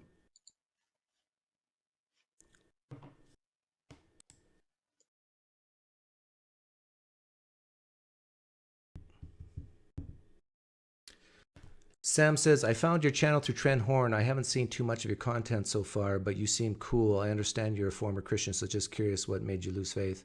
Sam, we'll talk about that at a different time. I'm assuming, Wabba Wez, can you hear me? There, he's trying. Make sure you go to the gearbox and set your mic and then refresh if you have to, if you can hear me. I guess I can answer your question, Sam, while we wait. I started losing my faith when I was 35, completely out by 40. And the main thing what caused me to leave was to really examine my beliefs from a third-party perspective, meaning that I really wanted to understand why people disagreed with me who weren't Christian. And then a big thing is risking it all, risking going to hell for the truth. So I still believed in hell, but I said, okay, I got to convince myself not to be scared of hell, not desire heaven, and just look at the facts. I think my mic is acting up, says Wabawaz. Well, it's set. You see the gearbox, set it, and then refresh if you're on Chrome. If you're not on Chrome, get on Chrome.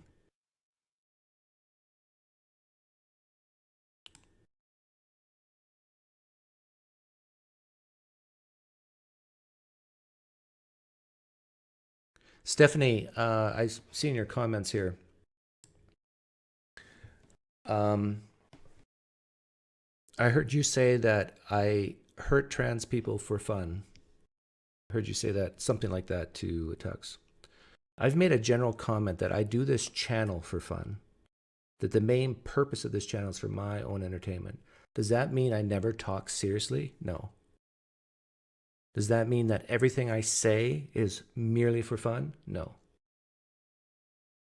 I've had many deep conversations on this channel with people, or even in my monologues, that I truly believe. But I will challenge you, Stephanie. Find me someone I've hurt. Give me a name. Bring them on. And we'll talk about it. Because I think what you do is you have this nebulous, fuzzy idea in your head that my speech impacts the world, and which causes harm. And I would say, I could flip it right back on you and say, Stephanie, you're the one causing harm, not me. You're the one causing harm. I view what I'm doing as helping people. I'm helping women. I'm helping kids.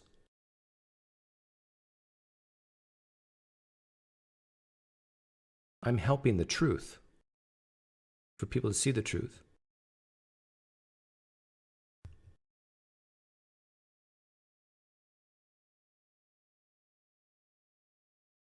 Doug, you asked in your roasting of Dillahunty, should I stop doing this? No, I'm having too much fun. Oh, that is different than hurting trans people. Roasting Dillahunty is fun. And you got to, like, I've roasted Dillahunty in many ways.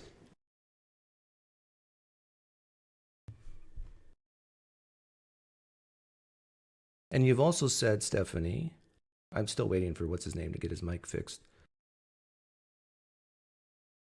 I've also heard you say several times that you got me with some study. I asked for a study. And you misrepresent me every single time. But I expect that. I expect that to happen because that's life. But let me be very clear. The study I asked for was a study of actual suicides, not suicidality or suicide ideation or risk of suicide, actual suicides. And so I issue this challenge to you, Stephanie. Find me a study of a published peer-reviewed study of actual suicides of trans people in the United States. Answer this question. Give me a study that even says how many trans people commit suicide in the year 2020, year 2021. Year 2022. Give me raw data, hard numbers of actual suicides. And I predict you can't do it because I've looked. I've had people who disagree with me look, and they've all come back to me and say, I can't find it. There is, I think, some study in the UK, some study in India that they've pointed to, but other than that, no, the data does not exist. So it is a fact that as far as preventing actual suicides, there's no hard data that transitioning helps with that. The best you can say is it reduces suicidal thoughts, but we also know that kids suck at committing suicide. So this gets back to the point Nathan and I were talking about. It is people's different levels of accepting mental anguish. And for you, Stephanie, I think you have a very low tolerance of mental anguish. Any mental anguish is bad, you would say. Whereas I would say some mental anguish is good.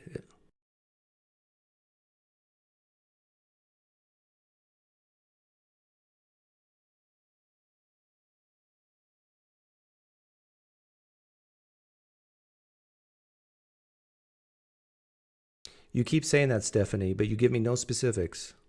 How did I misrepresent it? What did I actually say? Find it and send me the link.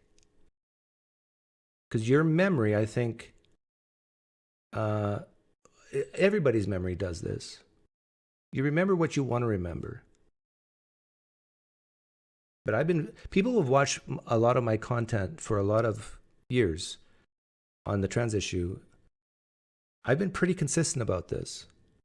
I've always asked for studies about actual suicides, not suicide ideation.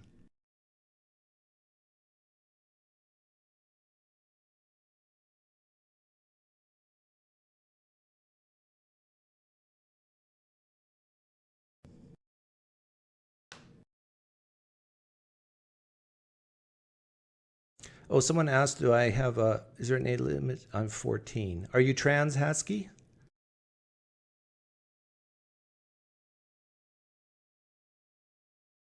Although that should make a difference because I shouldn't really talk to anybody under 18. I'll tell you what, Hasky. If you come on with your parent, I'll talk to you. With your parents right next to you. I think that's fair.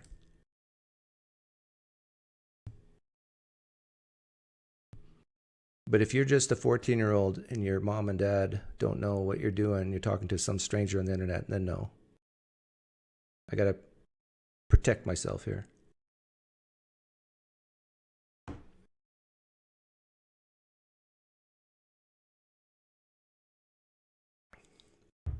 I fully think that it's impossible to find a study that Doug is asking for. I have no idea how we are finding out the reason.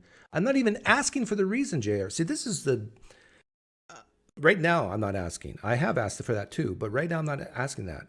The challenge I have to Stephanie is find me any study that gives actual suicides, the number of actual deaths.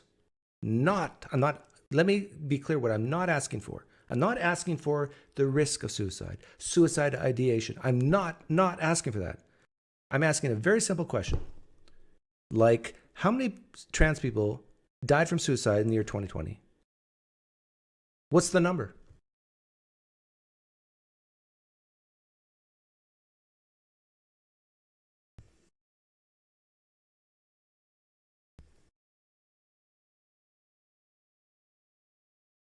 That's all I'm asking right now. But then you have to, JR, you have heard me say this, but then you have to also ask the secondary question. Okay, let's say you found me a study that said 45 people in the United States who are trans committed suicide in that year, in the year 2020. By the way, I think that number is close.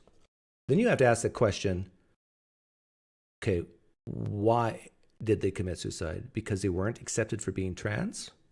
Was it because they had a pre-existing condition of severe depression that people have without being trans? Was it because of dysphoria? Or was it because they were also a drug addict? You got to delve even deeper than that. Have you considered the gender evolution position? You mean like everybody become non-binary? Is that what you mean, Jeff? I've considered it, but I think we've evolved as animals for, we're the result of the process of evolution over millions, hundreds of millions of years. Good luck with becoming non-binary. Anybody who thinks of the non-binary utopia, I view you as delusional. Maybe in 200 million years it might happen.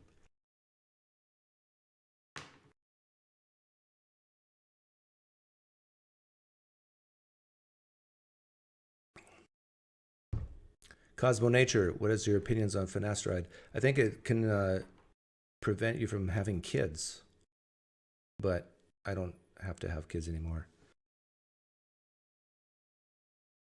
but it's probably too expensive. How many girls have committed suicide because of trans sport? Autistic Berserker, great comment. I think he doesn't even realize he's making a point for me. Autistic Berserker made a great point for me by saying, how many girls have committed suicide because of trans in sports? I think the answer is 0. Yeah, Autistic Berserker even admits it, 0. So what's the big deal of not letting... Oh, you said girls, not trans girls. Ah, I see what you're doing. Yeah, well, okay. You're not making a point for me, but rather you're saying it's just about feelings then. And then, okay, I agree with you. It's just about feelings. But there's more hurt feelings. Like if you got one trans girl in a girls' sports, and that one trans girl offends 2 real girls, then if you believe in net flourishing of humanity, then you should side with the 2 girls rather than 1, because it's double. Are trans people worth more than regular people? Oh, now that other guy's going to call in about Palestine. He's smiling right now. He's listening. What should I do if I'm in my early 20s and my hairline is beginning to recede? Cosmo Nature, what you should do is you should live. Live like you've never lived before, because it's all going to come to an end shortly.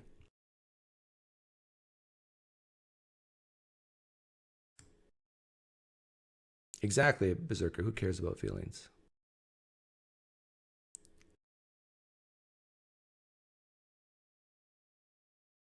I'm quite sure Autistic Berserker is truly autistic, so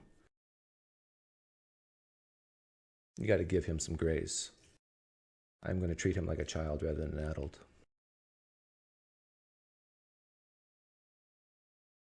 That's another thing. When you're talking to a trans activist, one of the first questions you should ask them is, should I treat you like a child or like an adult?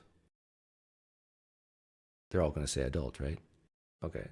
So that means I can say things that might sound offensive, but as an adult, you will not be quick to take offense. You'll just let it slide and...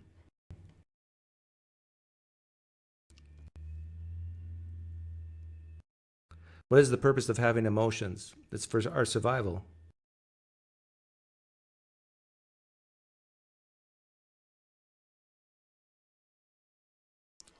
When you cry, crying is the result of certain chemicals being released in the brain to signal sadness that allows other people to notice, to congregate around you and help you so you don't kill yourself.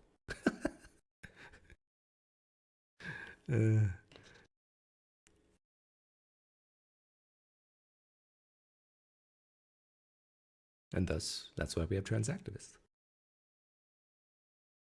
How many girls have been injured by trans women in sport? Good question. I don't know. I know there's more than 0.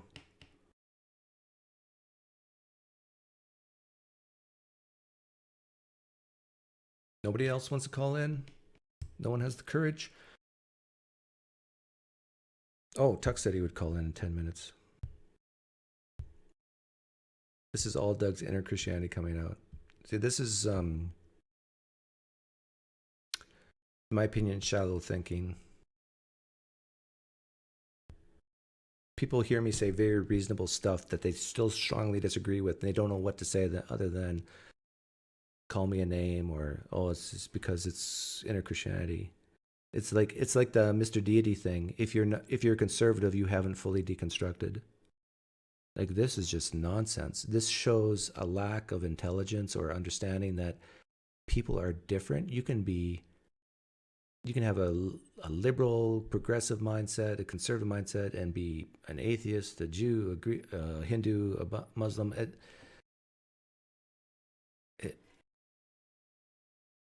Yeah.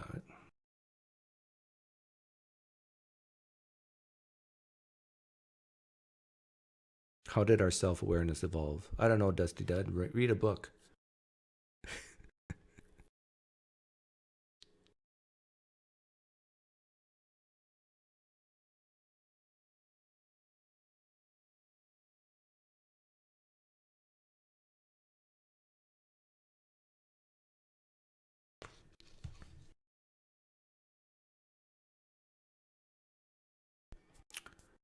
I'm waiting for people to call in who disagree with me and calmly and rationally tell me why. I'm waiting for people who I have hurt personally through my words. Can't be through my votes because I haven't voted yet. I will vote in the future. Tell me how I've hurt you there. Instead of just talking about all the people I've hurt, I want to see these people, talk to them, see if they're real, if I've actually hurt them. And then 2, show me the causal link of how I've hurt them. We as a society have to learn that hearing sound waves hit your eardrum can hurt you, but it shouldn't hurt that much compared to, let's say, getting punched in the face.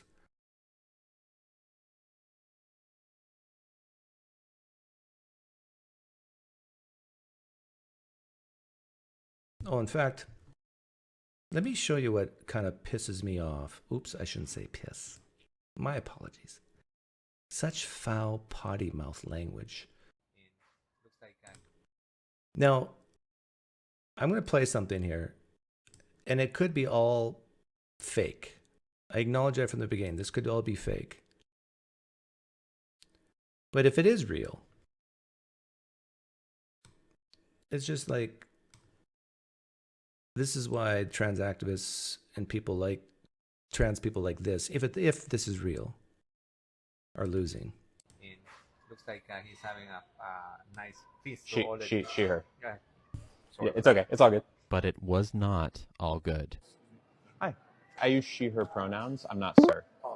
Yeah, like it's like a knife in the heart. I did specifically ask ahead of time not to be called sir. Yeah, I'm just gonna go. Okay. The Sweetwater starts at okay. Not. I'm so sorry. I apologize. It's just always like a knife.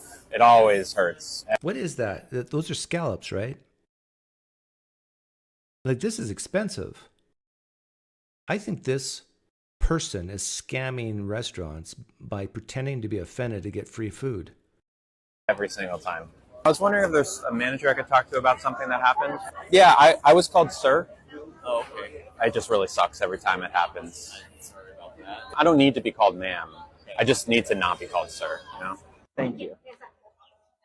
Okay, let me say another thing. And this is facts. This is not opinion. His belly is ugly. You should not be showing your belly. It's objectively ugly. You could go to any culture in the world and ask this question. Is his belly attractive or repulsive? And I will bet every culture in the world overall will say ugly. Don't dress this way if you want people to like you. They're going to be repulsed. We all have a few extra pounds around our waist area, except for the young people or the really athletic types. Yet you don't show it off. Men, I'm talking to you as well. Like, when you get over 40, stop wearing tank tops and muscle shirts. No. It's ugly. We don't want to see your back hair, your arm hair. This is visual pollution. This is not opinion. This is scientific fact. This is visual pollution. We don't want to see this. Okay. Did you call me sir? I just want to tell you that the person who gave me this called me sir. What? Called me sir. Oh. It's just like, it kind of just hurts a lot to get called sir. Oh, sorry about that. Okay. Very. Hurts me a lot to be called sir. I wonder if this person would rather be called sir in America or ma'am or miss in Palestine, in Gaza Strip. You choose. Which hurts more? Like, some freaking perspective. This is why the trans activist movement is losing, because of people like this person here. This sense of entitlement and demanding, it hurts me like a knife. And yet still smiling. Very good. Thank you so much. No, yeah. Thank you. I'm not a sir. Nothing like a good misgendering. But I'm not convinced this is real. Like I don't know. It's 50-50 if this is real or not. I mean, this is a great way to get clicks on TikTok. This is TikTok, by the way. It is a knife in the gut when I get called sir. I feel Before was the heart, right? It's both a knife in the heart and the gut. like I need to tell him. I need to tell him. Oh, Tux is waiting. Okay.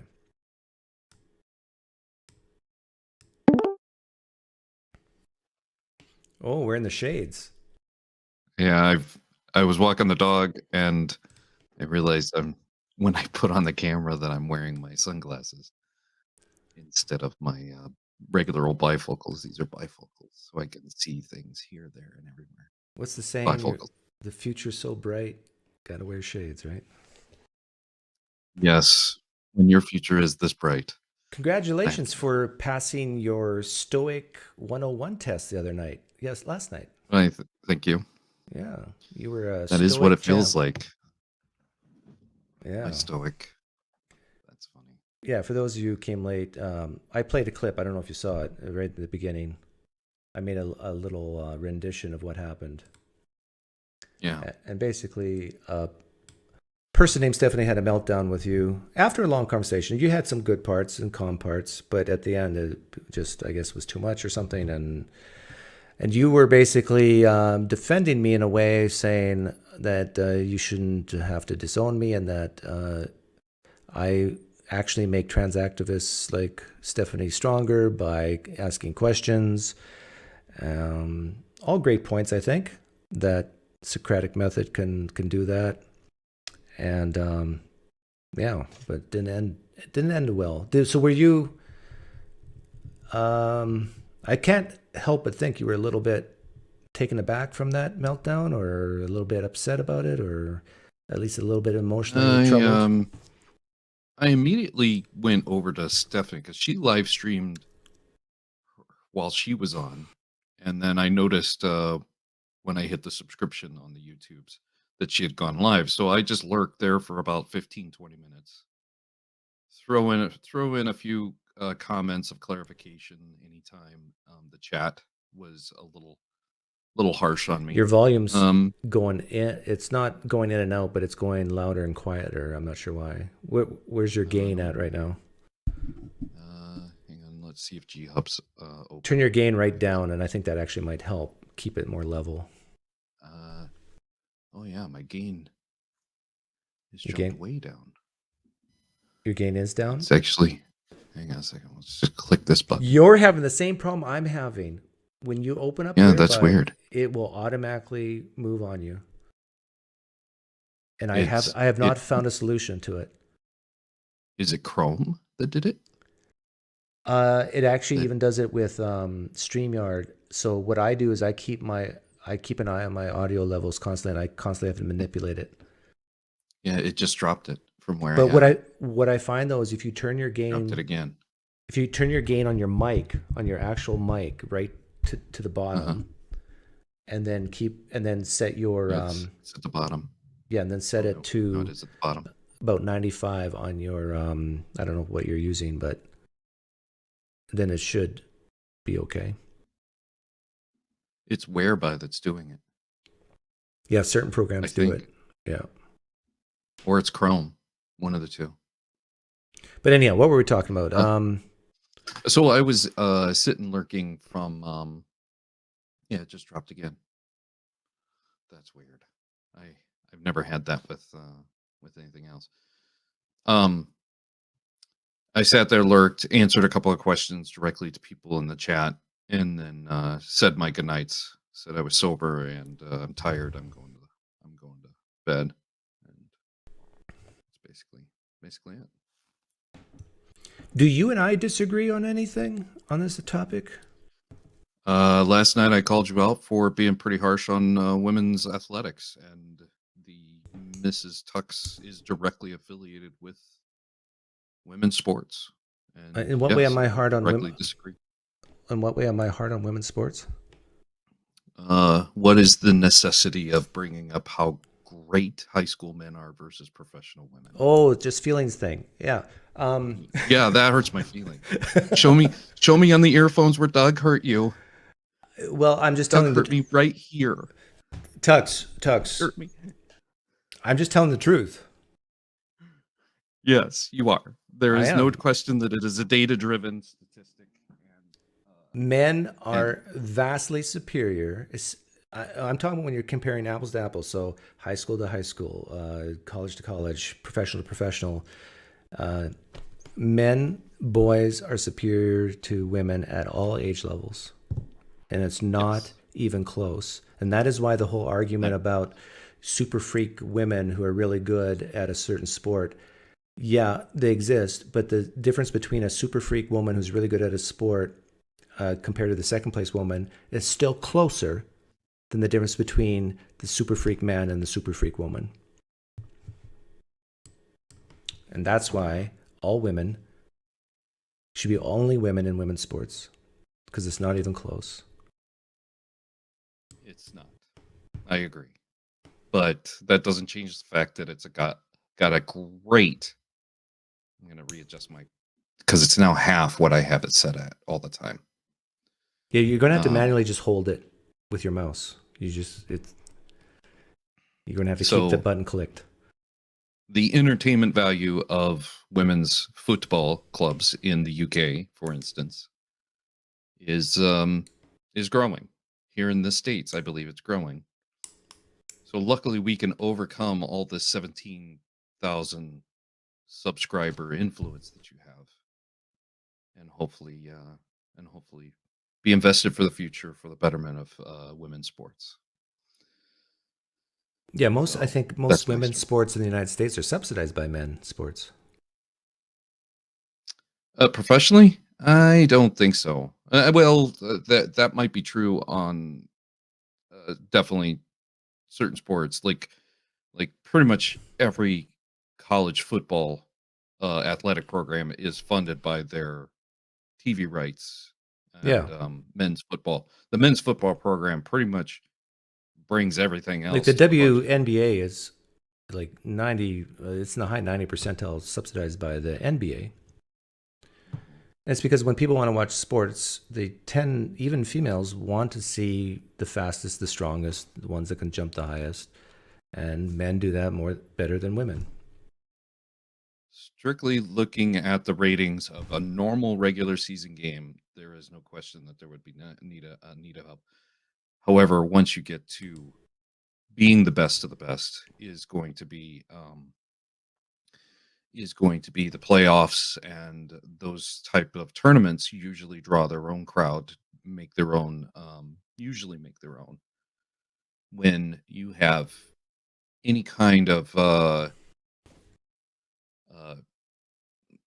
championship game or something like that, usually those are standalone and capable entities within themselves. But yes, the second place team playing the 8th place team on a regular Tuesday night at whatever facility, auditorium that they're playing at, is probably not going to be a moneymaker. Your volume is so bad.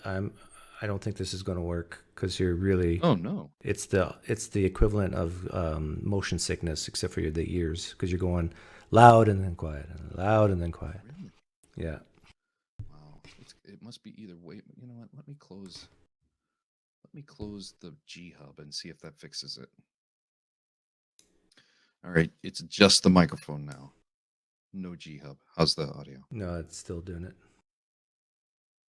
But let's just ask some. Let's see where we're different. Where we're the same. Well, we were talking about sports, so might as well start there. I don't think there should be any men in women's sports. Do you agree? Yes or no? Any men in women's sports? No. So we agree. The distinction is really to be equivalent. Yeah. Okay. Then I started this live stream by having a presupposition that kids don't know what's best for them. Do you lean agree, lean disagree? I would defend Stephanie on this. If she is indeed a 3-4-year-old telling her mother, "No, I'm a girl," I'm going to go with that little girl knows. Okay, so that's the point of a disagreement because I think that's nuts.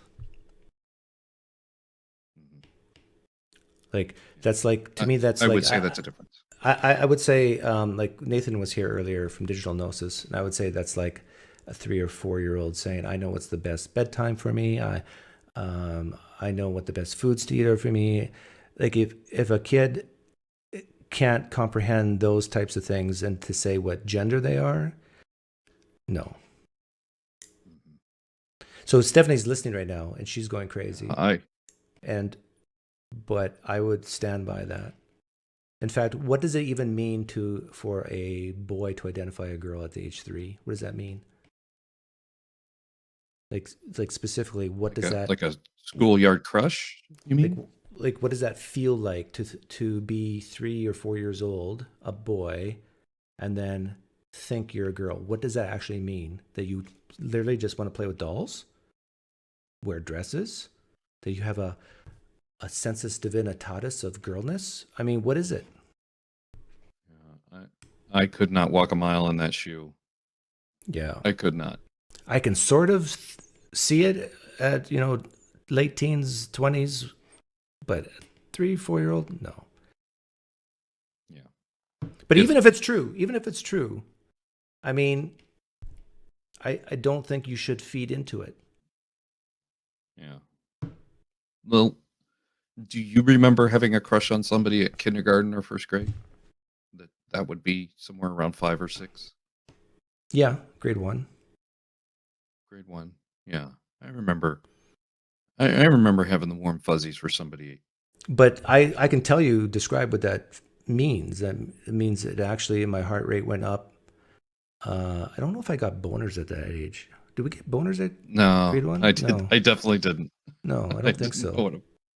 But you just want to... Somewhere around 10 and a half, 11, yes. Yeah, usually in grade 1, having a crush on a girl means that as a young boy, it means you act more badly in front of them. You want their attention. So is that what it's like being... I forgot about that part of it. Yeah. Is that what it means, thinking you're being the opposite gender is like you want attention? I mean, what does it actually mean to think you're the other gender? And basically it has to, I think, come down to stereotypes. Yeah. I do remember having those conflicted, like not knowing how to act. You basically have the same terrible 2 communication problem in the language of love, I think is what you're describing. And you kind of throw your fits.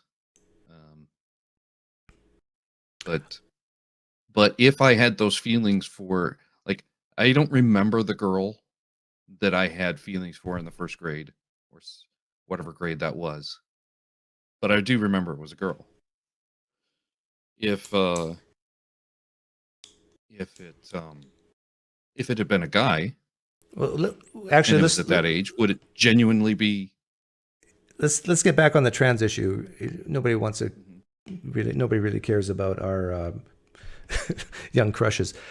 Do you are you like me and support legislation? You don't understand. I had feelings for a girl in at the age of 6 or 7. You don't understand, Doug. Do you support legislation saying that kids shouldn't have gender affirming surgeries? Yeah, I'm pretty much against any kind of legislation like that. It's kind of like the question that was in the Matt Dillahunty debate. I can't remember. Okay, let me change this question. The legislations of 9-year-olds having sex, there shouldn't be legislation for it. In fact, the politicians, in my opinion, and the legislation shouldn't have their say. The priests shouldn't be in on any kind of genitalia discussion. Yeah, and I think laws about I think that's Stephanie's position as well, that there shouldn't be. But the thing is, I think both you and Stephanie would agree with me that it shouldn't happen. Forget about the legislation, but it shouldn't happen. Do you agree? For kids. Let's say bottom surgery. Stephanie's account is true, and 4-year-old is telling me if I have a 4-year-old son, and the 4-year-old starts telling me at Well, let's say 4 13, years 14 old, years old. Do you agree and that now is 13 or 14, I'm going to be an advocate for them. Yes. Well, hang on. You're saying Advocate that for there them. should be bottom surgery for a 13, 14-year-old if at age 3 they started saying they're trans. Because If even there Ben is from the indeed- line, even yes. Ben from the line says there's no evidence to support that scientifically that the benefit outweighs the costs. So he would even disagree with you. I don't care. I would still support gender affirming care. I'm talking for bottom a surgery. Prepubescent bottom surgery for a Whoa. prepubescent. Whoa. Yes, I would. Why? If they're you can tell the difference between a sincere 4-year-old and throwing a tantrum for a 4-year-old. And you've grown up with them for roughly the next 8 years when this occurs. How confident are you that a 13-year-old won't or knows well enough to have bottom surgery at that age? You're like 99%? I just have the image of a reporter looking at a picture of a mixed gender child and says, yeah, what is that? If that can happen straight from the birth canal, then somebody who has the mental facilities of a female thinker and the male genitalia of the male gender, and it is not matching, I'm going to take the person who's going to, similar to the statement, I would rather let a guilty man go free than an innocent man get convicted. Okay, I'm going to do some SE on you. Could a 13, 14-year-old be mistaken about their gender identity? Yes. Yes. So what is better for the 13 or 14-year-old who could possibly be mistaken? Let's say it's only 1% of the time. Is it better to wait until they're an adult or risk that 1%? And do bottom surgery on someone who's mistaken? 18, if we went through puberty at 18, then I would agree with you. But we don't. So you're saying it's worth the risk of destroying that child's, like you admitted that a child can be mistaken. It's worth the risk to destroy the reproductive, change it. If I'm convinced it's sincere, there wouldn't be too much that would stop me. What markers If would I you question it's sincere, it's not sincere, then of course I wouldn't be that much of an advocate. But from the sound of Stephanie's situation, I would be that sincere. I would be convinced of that sincerity. What metric would you use for sincerity? If it had been persistence from the age of 4 to roughly the age of 12 or 11, 12 at the area of prepubescence, yes, I would. And I would certainly go to some sort of medical science advice as well. Okay, the medical science advice is not to do it. Psychological references, for instance. But you do realize you're going against the science here, right? If I have direct knowledge of it, then there isn't anything. And to me, my direct knowledge in unavailable right now shouldn't matter for somebody who does have that direct knowledge. Any child that can come out of their mother's birth canal with an issue, in my opinion, like if there Ben isn't anything that should stop the process from starting there, and it should be the same thing if I see the indications that a child doesn't understand why they are male when they're a little boy. Okay, that's the sound. If Ben from the line, the transatlantic, were here right now, I'm quite sure he'd disagree with you. But can you steel man him why he would disagree with you? I even though I've met Ben, I don't really know his position. I don't watch his show, but I have met Ben in real life. I've talked to Ben on the line about exactly what we're talking about here: bottom surgery for teenagers. And he said, I asked him, I don't know exactly what I asked him, but he said, and don't quote me on this, but it was to the effect that currently our scientific research says that the cost of bottom surgery for teenagers is not worth the benefit. In other words, we do not see enough of a reward to risk bottom surgery on minors. And so therefore, he said, it's not done. That is the current, and as Stephanie is here, I think can vouch for me that he said something to that effect. But you're saying, no, it should be done as long as the kid's sincere. I think any time that there is a child that is born with mixed genitalia of some form, birth defect, anything like that, you have to make a decision at that time anyway. But how do you know it's a birth defect? Do you want me to show you a video? How much do you want to see? What do you mean by birth defect? I'm talking about if you didn't talk to the person, they look normal, like a normal boy or a normal girl, and then they say they want to be the opposite, and then you remove or add parts. That's what I'm talking about. That's what you're talking about, right? That is what I'm talking about. Yeah, okay. So how would you know that they're being sincere and they actually, their brain is contrary to their body and that they do have this birth defect? So think of it, I want to think of it, or I'll express how I think of it, is there is a moment in time in which we were all told, growing up, God made man and woman. In my opinion, that has been debunked. The moment that a child is born with mixed genitalia, multiple genitalia. You're talking intersex. I'm not talking intersex.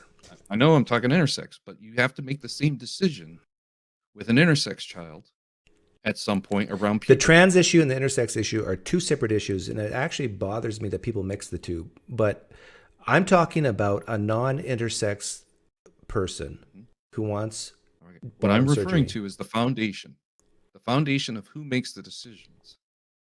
My problem with who makes the decisions with intersex is that there's a priest on the board, that there's politicians trying to eke their way into the doctor's office. And I don't like that. And if there is somebody who is sincere, as I believe Stephanie is from her account, and she's been telling me for the last 6 to 8 years that she is not the same gender she is, then I'm going to believe her as my child. And I am going to seek the medical attention to. Okay, you keep bringing up Stephanie as an example. But Yes. what if I brought up a different individual as an example who did regret it and had bottom surgery?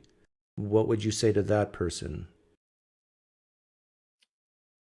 If I had lived with them and had made that decision for them, then I am definitely going to be the doctor and myself and the medical professional and the psychological monitoring.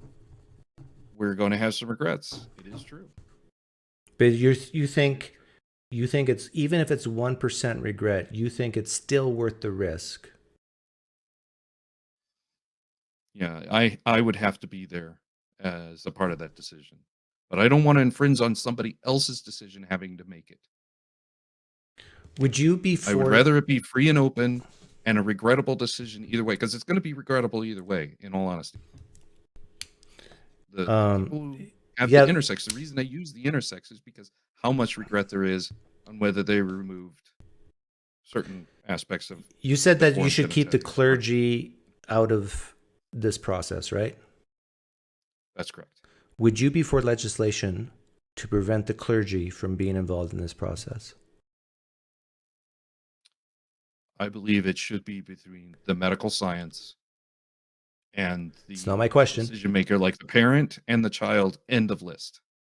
Okay, but that was my question. My question is, I'm a politician and I want to present legislation to make sure the clergy doesn't make these decisions, that clergy are not allowed in the hospital even to influence the doctors, the parents, the patient. I want to propose that legislation. Do you support me? I would support you as the politician being removed from that legislation and the priest. Okay, but you know what's interesting here? You do not support legislation to prevent bottom surgery for minors, but you do support legislation to keep politicians and clergy out. Yes. It's none of their damn business. It's medical sciences business. It's a medical profession. I just thought that as interesting because Parent usually involved and the child involved. Because the reason why I asked that question was to see how much of this is just, sort of like the small government idea. You just don't want new legislation if it's not needed, but that's not the case for you. You are in support of adding legislation to make sure this doesn't happen. And I'm in support of adding legislation to make sure minors don't get bottom surgery because their prefrontal cortex hasn't fully developed.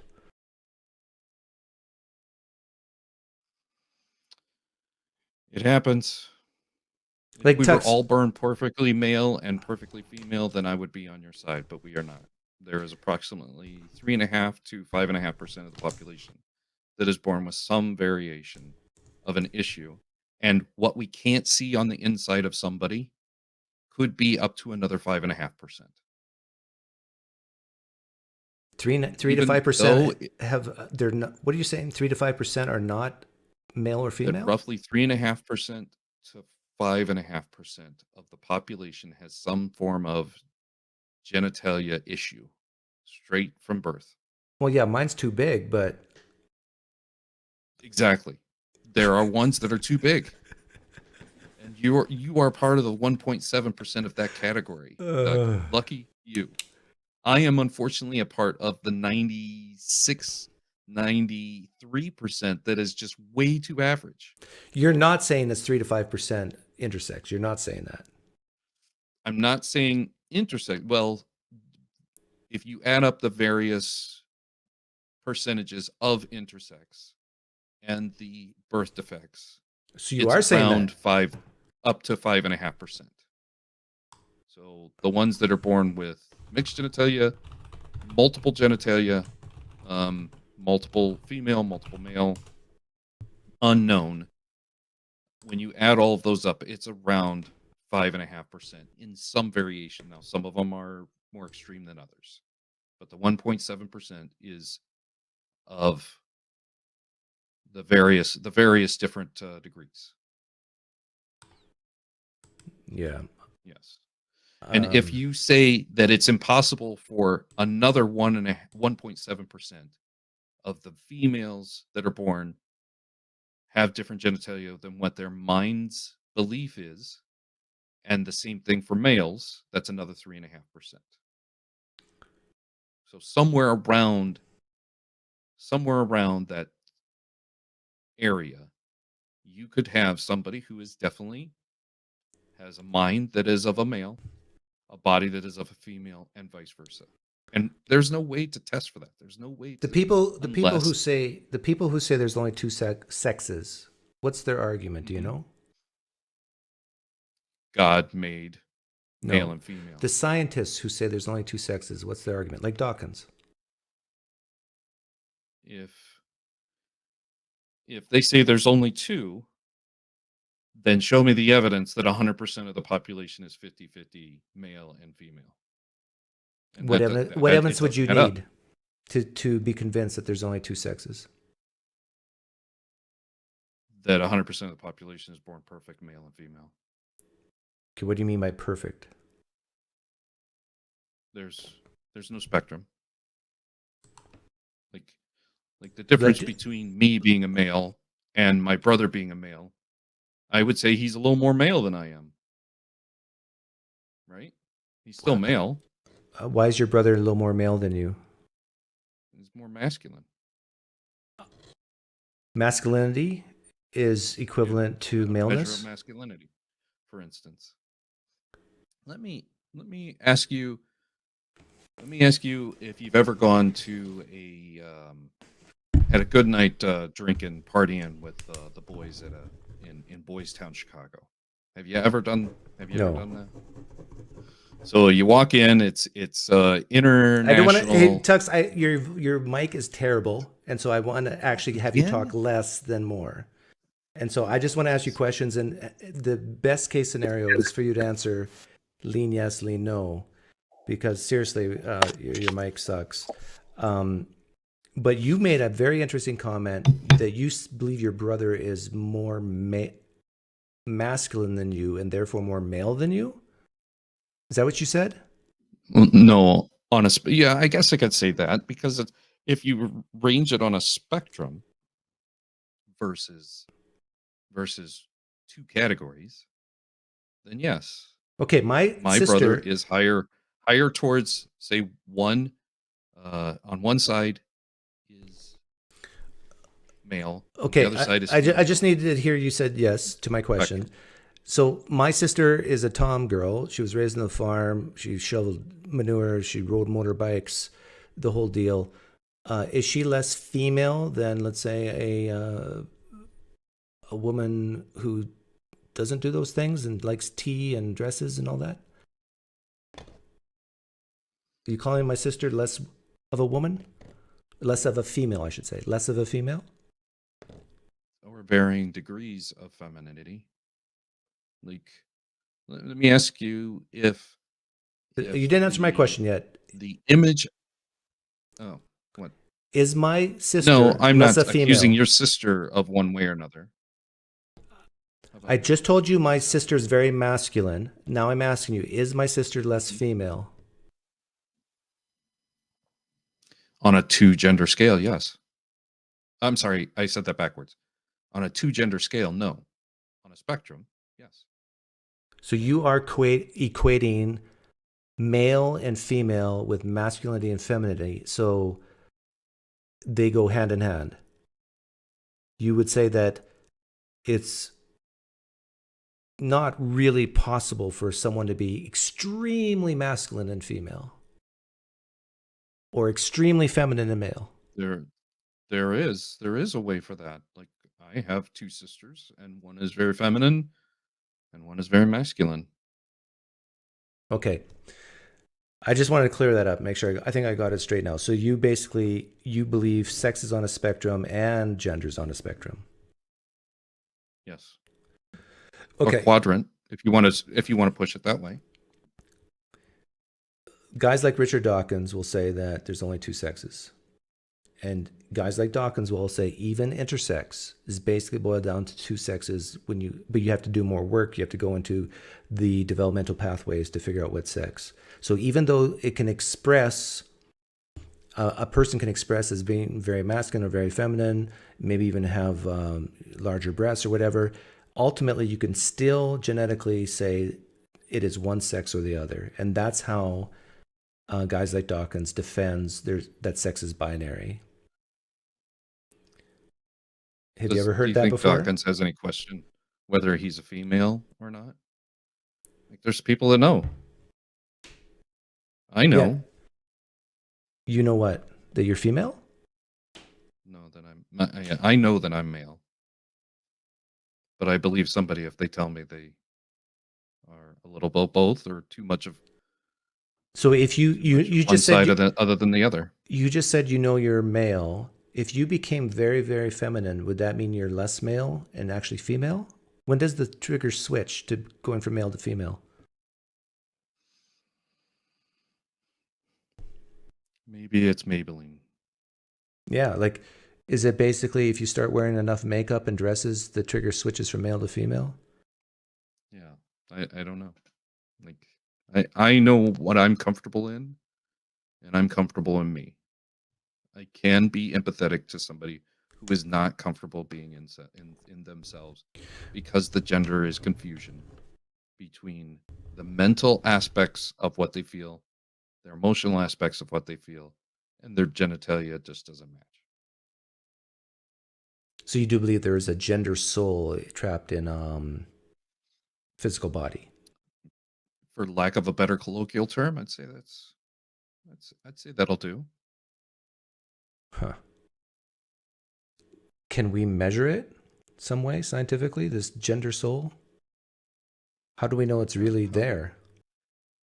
Yeah, how would you measure the love you had from a ex-girlfriend now versus at the time?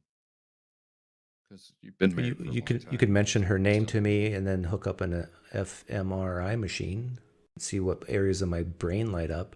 But they've done these studies with people, and I often ask for a scientific test for transgender people, and some of them bring this one up, but they have not run the test of trying to fool it with my sister versus a trans woman. Like if it's a randomized trial, get all the butch Tom girls in one room, get all the trans women in one other room, mix them all together, and then see if the test can figure out who's who. And I bet you couldn't.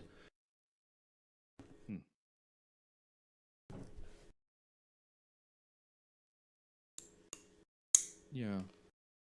If someone is really light-skinned African American, does that mean they're not black? Is like race on a spectrum for you too? I mean, you can't feel pigmentation. But you can feel how people treat you.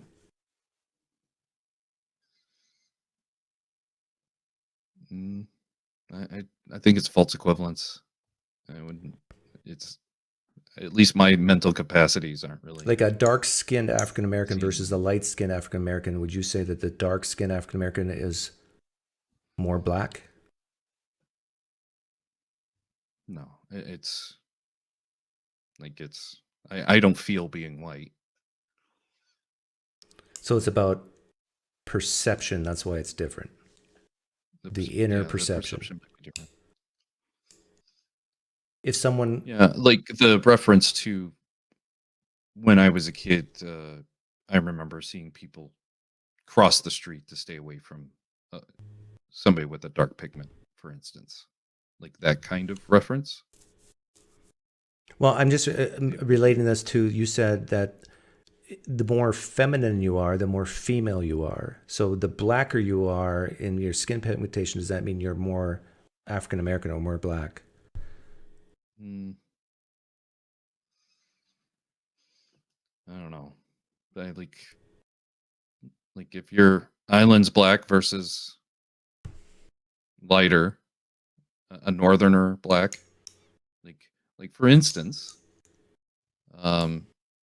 your wife is island's black, best guess, but the people you probably grew up with, or you're associated with growing up, were they the same darkness in Canada? You mean black people in Canada? Mm-hmm. Yeah, they were all over the map in darkness. All over. Hey, that's not, his mic doesn't work. It's a issue. It's not a matter of refreshing, or I know it's difficult. I can try to refresh, but I've unplugged. How about I try? If you have a different earbud, mic, yeah, try an earbud. Maybe I can try an earbud.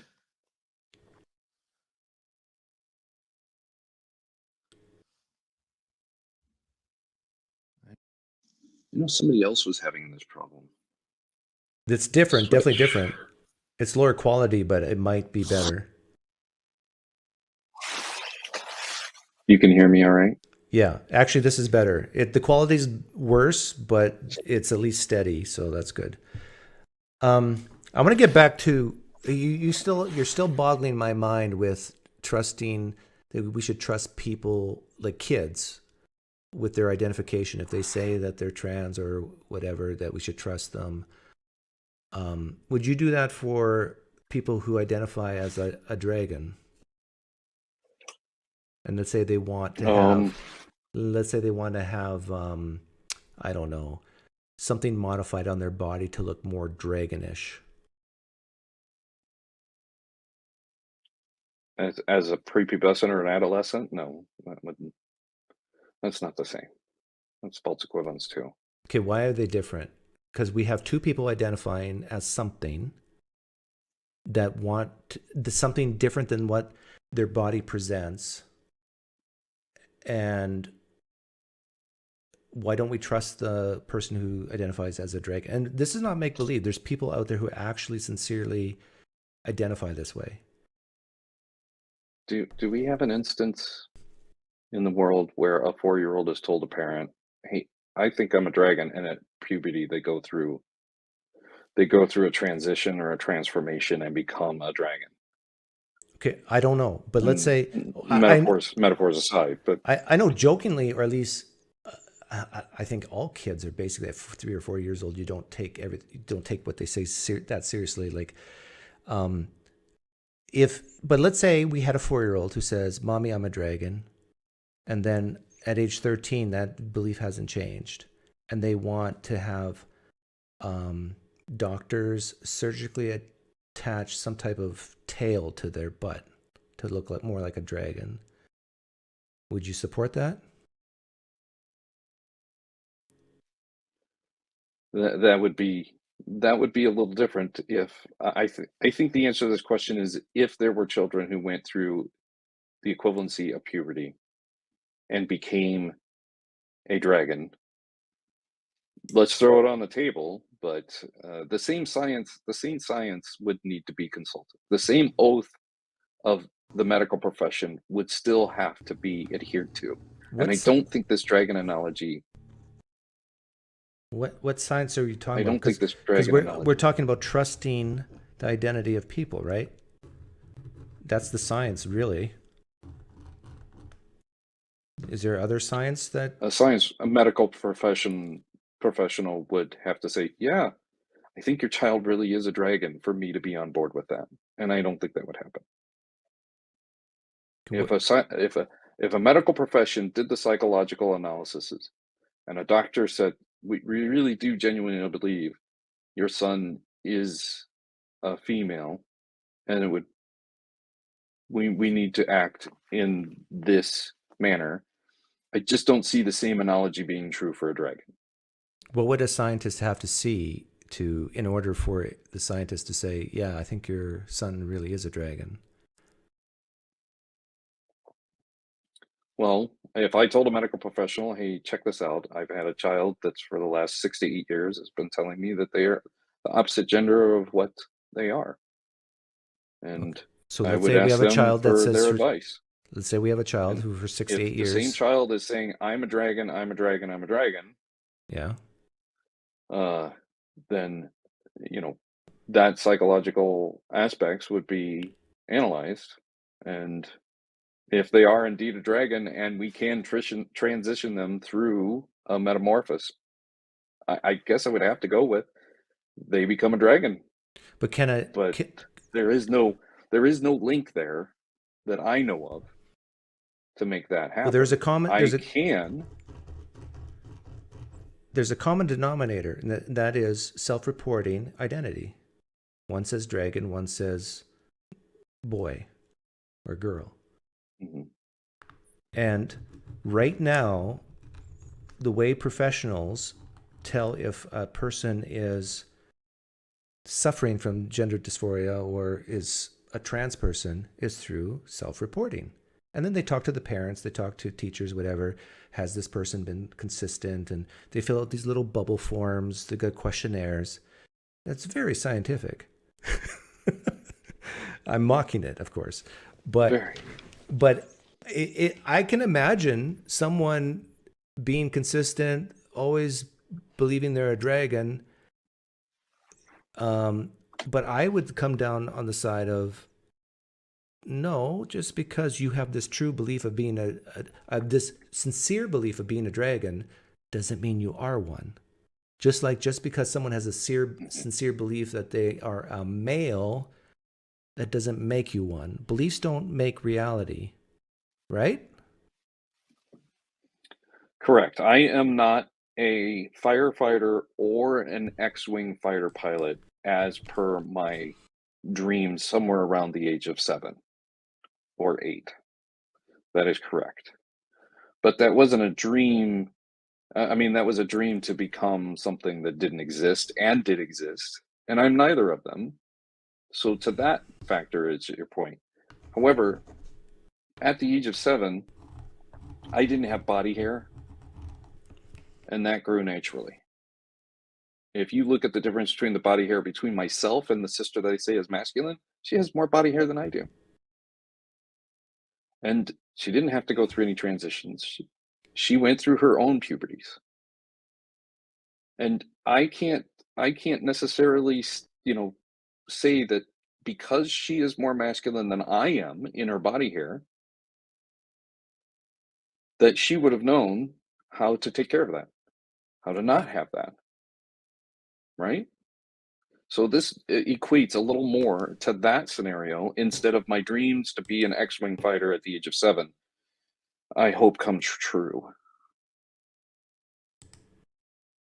Being a dragon kind of falls along the line of the X-Wing fighter to me. Well, I'm glad you agree that beliefs are different than truth or reality. That they can be the same, but they can also be different. So, for example, just because, and I actually think a lot of trans people agree with me, just because you believe you were born in the wrong body does not actually make you a male or female. Like, I think a lot of trans people would agree with that. But you're different. You think that there is no solid male or solid female. It's all on a spectrum, right? That's correct. Or a quadrant, referring to your masculinity, femininity, male gender, female gender. And you're totally okay taking the risk of, let's say, removing a boy's penis, having them go through their whole life, sticking things up their vagina in order to keep it open, going through tons of very painful procedures. You're okay with that because they actually might be the other sex.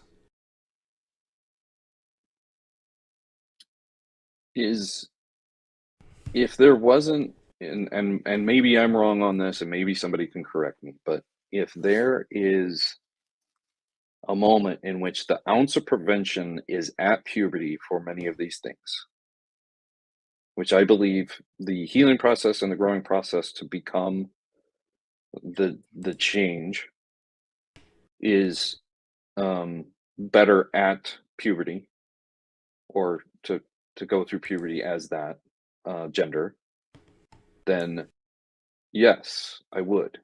And preventing it from happening to somebody that makes the Christian more comfortable, makes the conservative more comfortable, makes the politician more comfortable, makes the priest more comfortable, no way. Get them out of there. Why are you concerned? Why aren't you concerned about the comfort of those people? The comfort of what people? Which people? Like the priest, child and its family? No, the priest and the other people. Because the priest's opinion is that there's only two, and there aren't only two. The minute a child is born with intersex, God has failed. That means there's no God. God can't be a failure, for instance. What's the worst that could happen if, or why, let's say you and I decided this issue and I said, no children under 18 can have bottom surgery. And you say, yeah, if they meet these criteria, they can. But let's say I win the votes. What's the worst case scenario that you see? Well, then we're going to have hangers in the back alley. Just kidding. Are you kidding? It was an abortion joke. Sorry. Well, no, but it can be applied to that.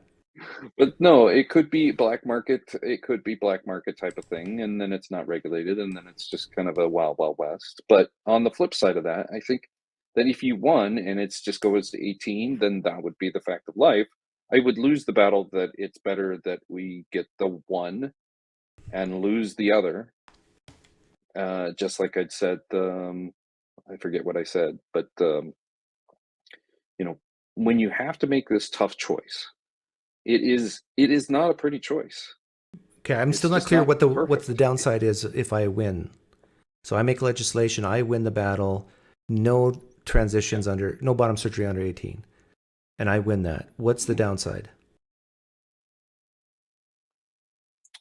When you win, then children will become adults instead of being themselves through puberty, through the most advanced, the most crucial parts of their development. Okay, but be more specific. What about And going it's- through puberty is going to hurt them, or what's that can't be changed potentially after puberty?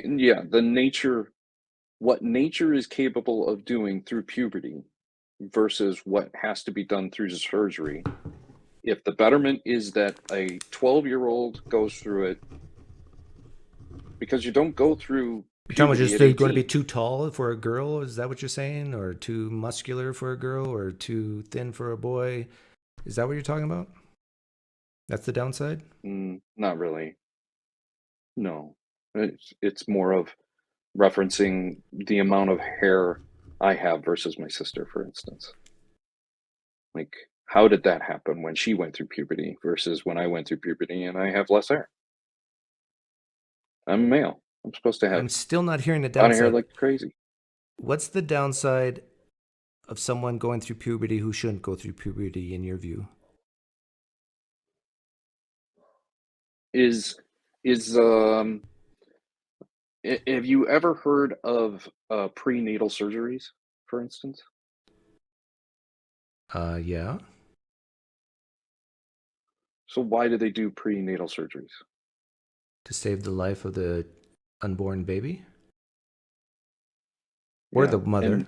And there is, and the mother, and the phenomena of the child doesn't come out with any scars, for instance, because it healed in the womb, is the younger you are, for instance, with your either immunities or you're not changing something that was changed naturally in a 12-year-old is going to be changed.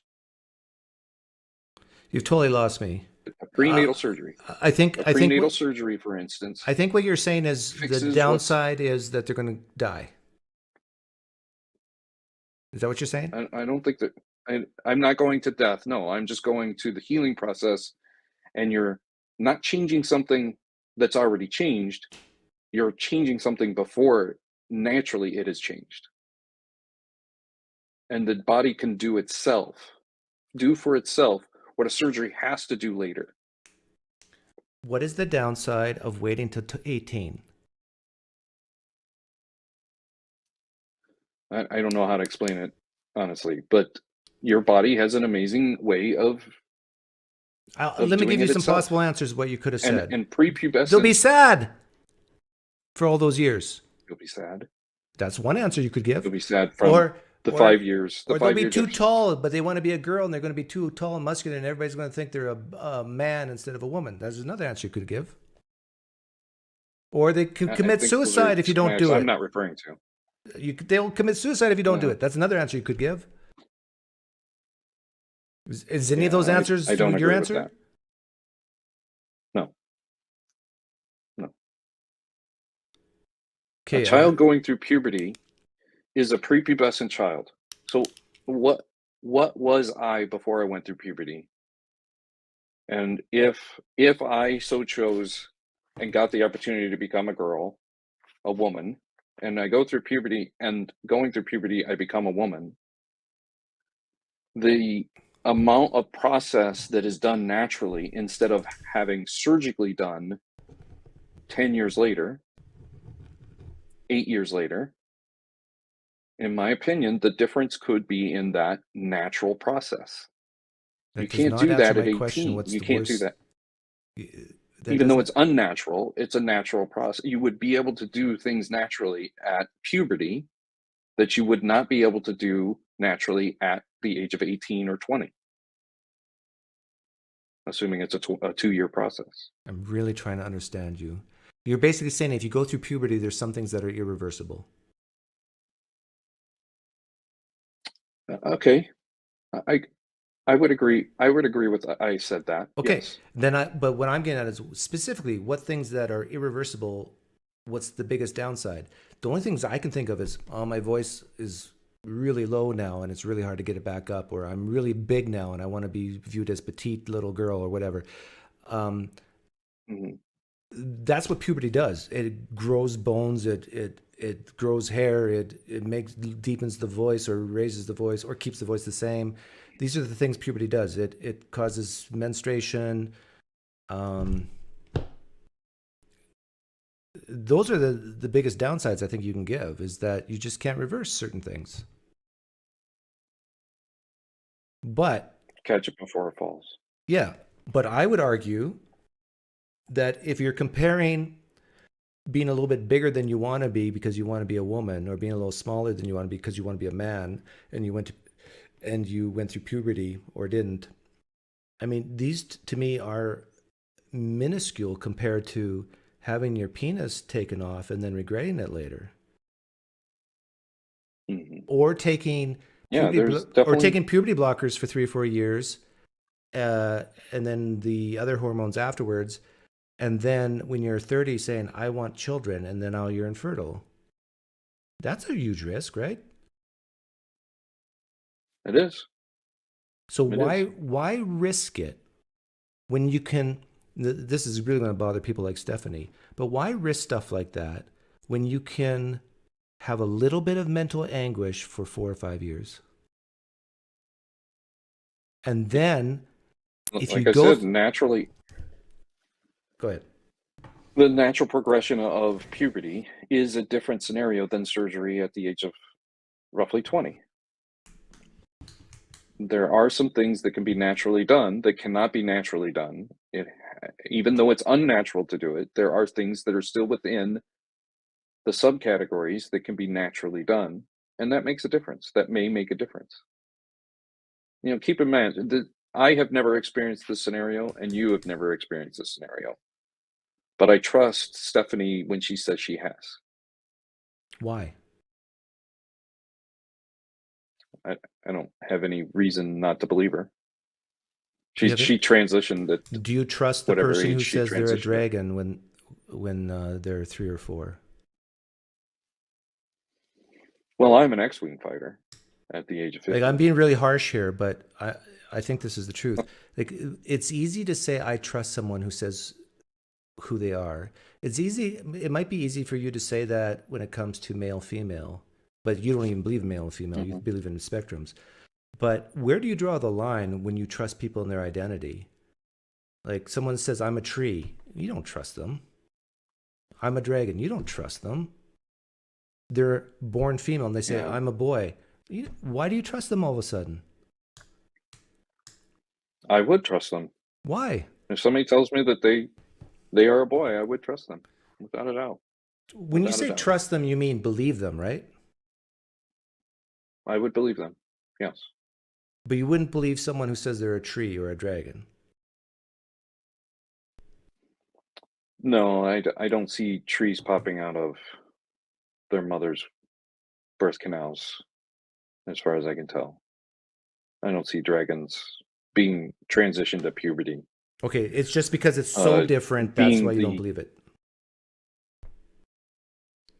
Correct, yeah. It's the god in my garage, the dragon in my garage, the scenario that you use all the time. Do you believe people when they say that the Holy Spirit lives in them? I believe they think that. No, do you believe that's true? I think the Holy Spirit lives in me by the same definition of the colloquial term. Do you believe an entity but I don't think it's a outside? being. Do you believe an entity that created the universe lives inside the believer Only called if the Christian? Yeah, only if it's pantheism or panpsychism. I love that stuff, Doug. Tux. No, I am an atheist. I'm an atheist to Yahweh and Jesus. I do not believe there is a Yahweh or Jesus. My card's on the table. I'm trying to create cognitive distance in you because I do not think you believe the Christian when they say the Holy Spirit lives in them. That their identity is the child of the King. Their identity is one in Christ. My guess is you don't believe them. You don't trust them. Am I wrong or right? I believe what they feel is that, but I don't believe there's a supernatural being as the Holy Spirit. Okay. When someone was born with a penis and they have all the markers for being male, they do all the genetic testing and say, well, not talking intersex. When someone's born male and they say, I'm a woman, do you believe them? Or do you think they believe that? Do you believe they are well, to pin me female? down, yeah, there are scenarios I'm going to believe them, and probably most scenarios I'm going to go with that I think they believe that, yes. Okay, so It for depends you, it's on a the hit and degree miss. of. Yeah, I would agree with that. Okay, so how do you tell the difference If I between... just met somebody at the bar as a bartender, I served a great many cross-dressers, and I flirted with them just the same as I flirted with the hot 25-year-old. I flirted with the gay men just the same as a straight man. There is no difference when you're pulling for tips of degree of Yeah, but Tux, all this is irrelevant to giving them to the what attention to make me money, right? I find it interesting that with the Holy Spirit, you believe they believe, but it's not really true. But when it comes to transgenderism, you sometimes say, not only you believe that they believe, but you believe it's actually true. Mm-hmm. And my question is, but why? Haven't you been in the company of the Holy Spirit and believed it as such?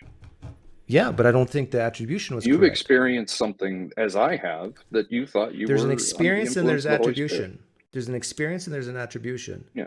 And sometimes they're aligned and sometimes they're not. You and I probably agree that you can experience the Holy Spirit, what we call the Holy Spirit, but your attribution is false. I'm saying people like Stephanie have experienced something in their head, but their attribution is false. They're not really male or female. They're not. I think there's evidence. I think there's evidence to the contrary. I actually think even Stephanie in the intersex would agree that they're not. In the intersex. Stephanie, I don't think would say she is male, would she? I mean, she would agree she's male, but she's a woman who's male. But maybe not. Maybe she's a spectrum person like you. I don't know. Yeah, if at 4 she was declaring her femininity, that is a little different than being convinced of the Holy Spirit, in my opinion. Yeah. Like, I had a pretend friend at 4. That pretend friend isn't real. But I also didn't manufacture myself to have a pretend friend as fervently as obviously Stephanie has transitioned to a female with that same fervor. What's the difference between a pretend friend when you're 4 and thinking you're the opposite gender and when you're 4? Yeah, I wouldn't have a clue how to answer that question. I think I didn't know what the I think the correct answer is nothing. Gay or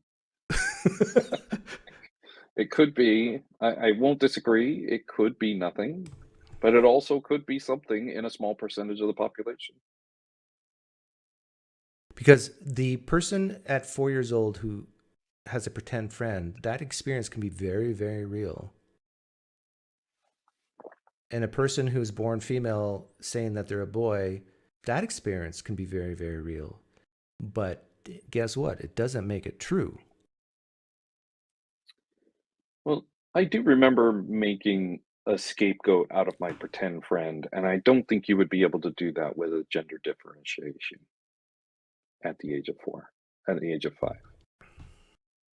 And I could be wrong, but because I'm wrong all the time. But, okay, I want to change topics a little bit and then wrap this up. I heard I heard you say I'm an asshole. You are an asshole. Do you know how giddy you get when you win a good pot and you make a comment that is how does this comment go? You'll say some variation of, "Come on, I'm a nice guy, aren't I?" type of off the cuff. You're really good at. In fact, a good example is the email you sent last week about anytime the Russians were going to win. You sent that clip Oh yeah. Yeah. You do that without saying a thing, and that chuckle laugh that you have. Yeah. Oh, You do speaking of that which, very effectively. speaking of which, you weren't there, but there was like a dozen Russians showed up to the poker night through a common friend, and there was one pot I was in. It was heads up, and it was a soul read type situation, a big pot, and I looked at him on Zoom, and I said, "You do not look comfortable." And then you could see his chest actually go. And I said, "You're breathing hard now." And I said, Oh "I do not." my. I had like second pair or third pair, not even two pair. And I watched his chest. I hit the call button, and he had squadouche. And I went like, wow. And so yeah, in that sense, I'm an asshole. But that was fun. Yes, you are. And it kind of goes with the SE. Like anytime you're being questioned on something that you really don't know why you believe it, there is a cognitive dissonance that starts coming in, and it creeps in almost like a volcano. I usually admit it. Not erupted yet. In fact, whenever I say it's in my programming, it means I don't have a good answer. And I've used that answer many times. Yeah. But it actually probably is the right answer. But because I'm a determinist. But yeah, I admit there's many things like my presupposition that I started this live stream with, that kids don't know what's best for them. Can I prove that? No. I can give strong evidence and many examples, but can I scientifically prove that? Can I scientifically prove that I can recognize my mother from across a mall, a crowded mall, and say that's my mother? No. There's many things I can't scientifically prove, and we have to use our intuitions. And so I try to admit that when it happens. Like we're talking in numbers of less than 1 in 20,000 children born may have some situation, and roughly by just doing math, there's about 4 to 5 million that would qualify to be really firsthand experiencers of the conversation we're having. And this isn't something that happens very often. What are you talking about? Intersex or trans? What are you talking about? 1 in 20,000? But yeah, probably the trans more than the intersex. But the intersex is probably more like 2 out of every 3,000. Okay. Yeah. Well, I do think a lot of it is social contagion. I'm not saying for Stephanie. Like I even told Stephanie, I respect her more than other trans people, especially the people who claim to be trans in my son's high school. Like, yeah, they claim to be trans in grade 9, and then grade 10 they're not, and then they're non-binary in grade 11, and then grade 12 they're back to cis hetero, whatever. I mean, it's all over the map. A lot of these kids happen to be in the musical arts, and where they're very emotional and very sensitive. You see high correlations in that. You don't see too many trans kids in playing basketball, for example. It's definitely correlated to the touchy-feely side. You see 83% of all trans people in the United States, or trans teens, being female, going to male or going to boy, whatever. I mean, is that a coincidence? What's going on here? And I think girls struggle with appearance issues way more than boys, because boys are attracted by looks and girls are attracted by words and feels. And so, if they're a girl that's not that attractive, then it becomes attractive to become a boy. There's so many different psychological and social society pressures on girls, especially with TikTok and so forth. You can make a very strong case that most of it is social contagion. I would say that of the group of friends that I hung out with going through those development years, how many of my friends would want to see their name in lights at the Chinese theater for a premiere, versus how many would just like to crawl under a rock and just leave society behind, going through those years. Depends if you're good looking or not. Yeah. If a young teenage girl is really good looking, I mean, I think the chances her being trans goes right down. Oh, that the trans activists are going to be furious for me hearing me say that. But if we could come up with some metric of good lookingness and then correlate that to if they're trans or not, I bet you would see a correlation, a negative in correlation. The better looking the teenage girl, the less likely they'll identify as non-binary or trans. There's going to be exceptions, but I think that would be an inverse correlation. Yeah, I agree. Anyhow, I should let you go. I've been going a long time. Yeah, I'm gonna go have lunch. It's 2 o'clock. I slept in. I saw your email this morning, and thank you very much for that. And my dog, the Mrs. Tux is out of town. My dog said no when I said, "You want to go to the park?" Like, this dog is so depressed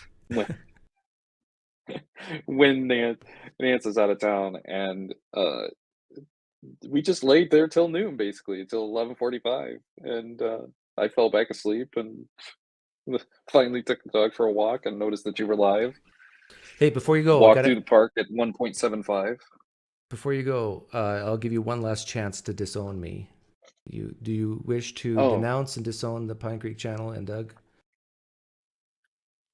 No, in fact, on Hillary's emails last night, I kind of made it a comparison to how much in the 90s I was told not to hang out with gay people because that made me look gay. I hang out with gay people because just like if I had grown up around Stephanie, I would be a sailor. So you view me as your gay friend? Close confines on a small boat. Yes, I would have you as my gay friend. I would hold you dear and near. But I hang out with you because you're a member of the atheist community, and I'm not going to change that. And I like poker, and I have you as a friend for your poker community. But Tux, don't you know I'm hurting people and I'm a transphobe? You're okay with having friends that are transphobic? Yes. I think your question asking makes us stronger, ultimately.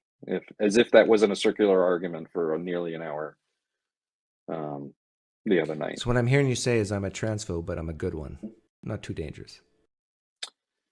Well, I associate with you as the atheist and the poker player, and as long as your transphobia doesn't rub off on me, just like homosexuality didn't rub off on me in the 90s, then I'll be fine with it. Okay.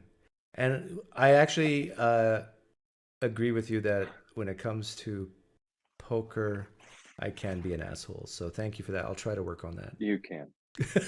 No, it's Stephanie's screaming right now. Your demeanor and persona Trump, at the same time. Tux, called you Trump. Tux convinced Doug to be less of an asshole to poker, but not to trans issues. Oh. Actually, I think you should keep up what you're doing because as more information and data becomes available, you're going to be the first one who's convinced.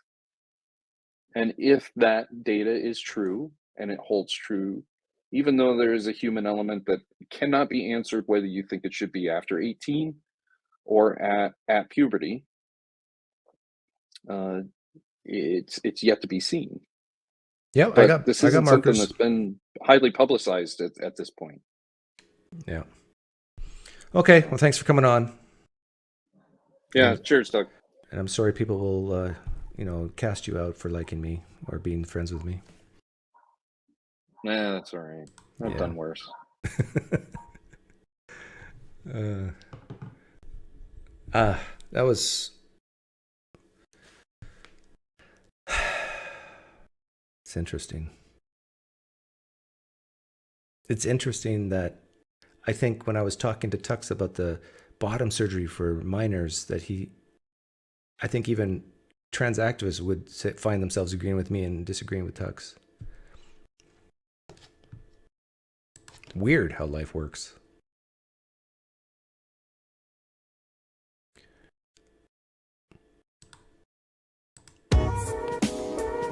Okay, I'll focus in on the chat.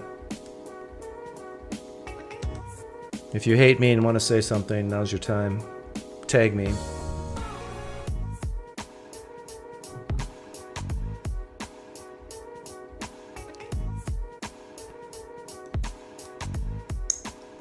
Can't believe I have a Christian as a moderator. What's going on? Myron, why'd you do that? Mike's a nice guy? Oh, that's debatable. Hey, Scott Williamson.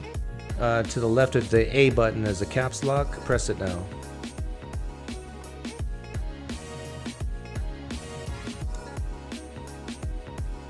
Well, I have very few mods, so consider yourself like a Jew, Mike Rose. You're one of the chosen ones. I'm Yahweh. And I think Reed is in the UK. He's probably going to bed or busy. I haven't seen Chen today.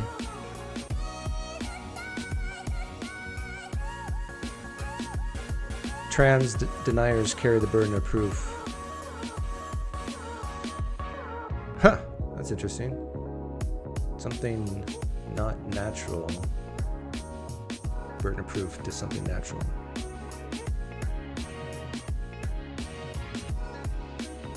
Yes, Darkin. I would agree that circumcision should be banned. This whole religious reason, there's no good evidence. I looked into that when I had my son. There's no good evidence that circumcision gives a net benefit to any health. It's more of a tradition, a custom from... You know what, Jamie? I like you. Myron, should we make Jamie a mod? Yeah. Look at this.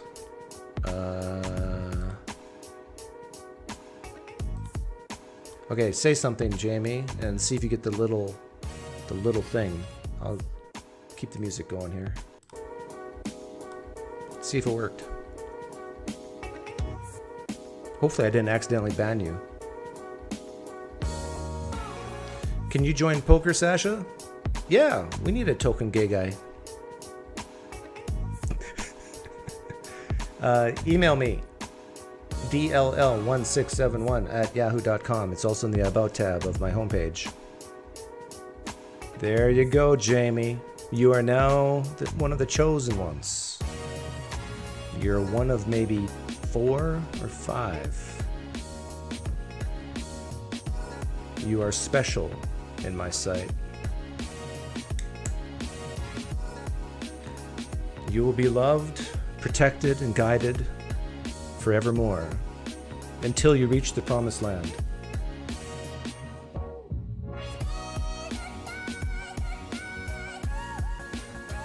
I'm a little disappointed that nobody called in who I've hurt. I'm begging people, even if someone sees this on the replay and says I'm a transphobe that hurts people, please let me know who. Give me a name, first name at least, a way to contact them, so I can meet the people that I have hurt and talk it through, see why I hurt them, and maybe I will apologize.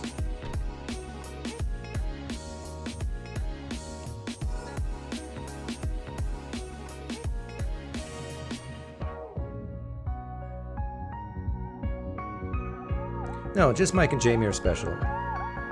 If I make everybody special, then no one is.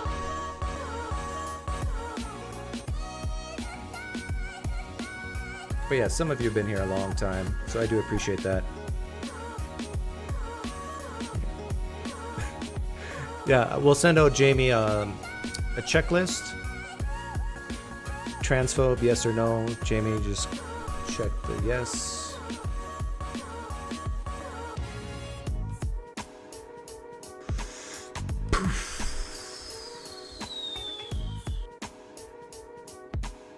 We'll see you on Theist Thursday in 2 days. Hopefully that'll be fun.